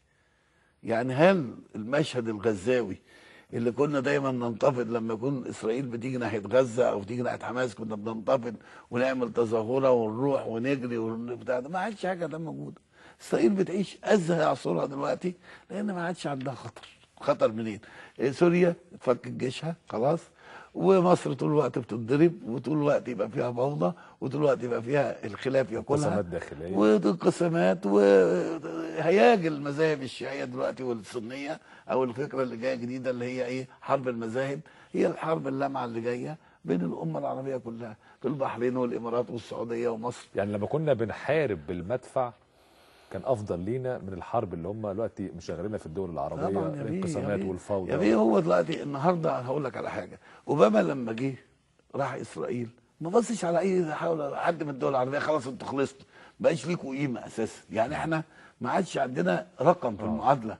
هو عنده راجل يعني ما عادش مشغول بينا خلاص. خلاص فانت لو ما بسرعه ما وحدتش نفسك ووقفت بسرعه وعملت خطاب جامع شامل في كل حاجه، في الرياضه نمره واحد. انا شايف ان الرياضه دي يعني تقدر تبني قبه، بس لازم يبقى حد على بس عايزه حد عنده خطاب، مش طول الوقت ايه عمال يفكر انتخابات الاهلي الجايه 8 سنين انتخابات الاهلي الجايه، طب طول الوقت شاغل نفسه عايز بايه؟ اختم بانتخابات بكاس الاهلي والانتخابات المنصوره فيها مشاكل، وعمرو عبد الحق، دكتور عمرو عبد الحق يطلع عينه ازاي عمرو عبد الحق يبقى يعني خناقات بسيطه وضعيفه وبلدي. يعني عيب قوي ان استاذ جمال حد يعني ياخدها يعني. لكن لو انت كنت مكانه كنت رفضت اعتماد عقد اديداس وكنت طبعا اجبرت لازم تبقى مع امتك العربيه. هو انت عندك حيله انك تكون متماسك مع امتك العربيه في الرياضه؟ ما هي الرياضه دي السكه اللي بتمهد لكل حاجه. للاسف يا استاذ جمال. استاذ جمال انا بشكرك شكرا جزيلا. لا انا بقول لك مبروك وجودك معايا في اول حلقه، ربنا يوفقك يا رب كده، ودايما متالق الفتره الاخيره. لكن لا ده انا ما اقدرش اتاخر على محمد شباب. اشكرك استاذ جمال وابارك لك تاني على مجله رؤيه، واظن انها رؤيه جمال العاصي تستحق ان احنا نتابعها ان شاء الله. هو امتى العدد ينزل ان شاء الله؟ اول عدد ان شاء الله اول عدد يبقى بعد 3 ايام بالسوق. 3 ايام؟ يعني مع بدايه مايو ان شاء الله. ان شاء الله. وعدد هيبقى عدد مايو 1 مايو. اول عدد 1 مايو ان شاء الله. هي بتبدا شهريه وبعد كده تتحول شهريه وبعد كده هتبقى اسبوعيه ان شاء الله. ان شاء الله. بشكرك شكرا جزيلا الاستاذ جمال العاصي ناقدنا الكبير ورئيس تحرير مجله رؤيه. كما اشكركم ايضا مشاهدينا الكرام على حسن المتابعه في اولى حلقات سوبر كوره. الفتره المقبله هتبقى الامور اسخن والاحداث اكثر والاخبار اكثر والتقارير ايضا، فظلوا دائما تتابعونا يوميا في تمام الساعه 11 مساء من السبت الى الاربعاء. بشكركم على حسن المتابعه. غدا بمشيئه الله حلقه جديده وفي امان الله.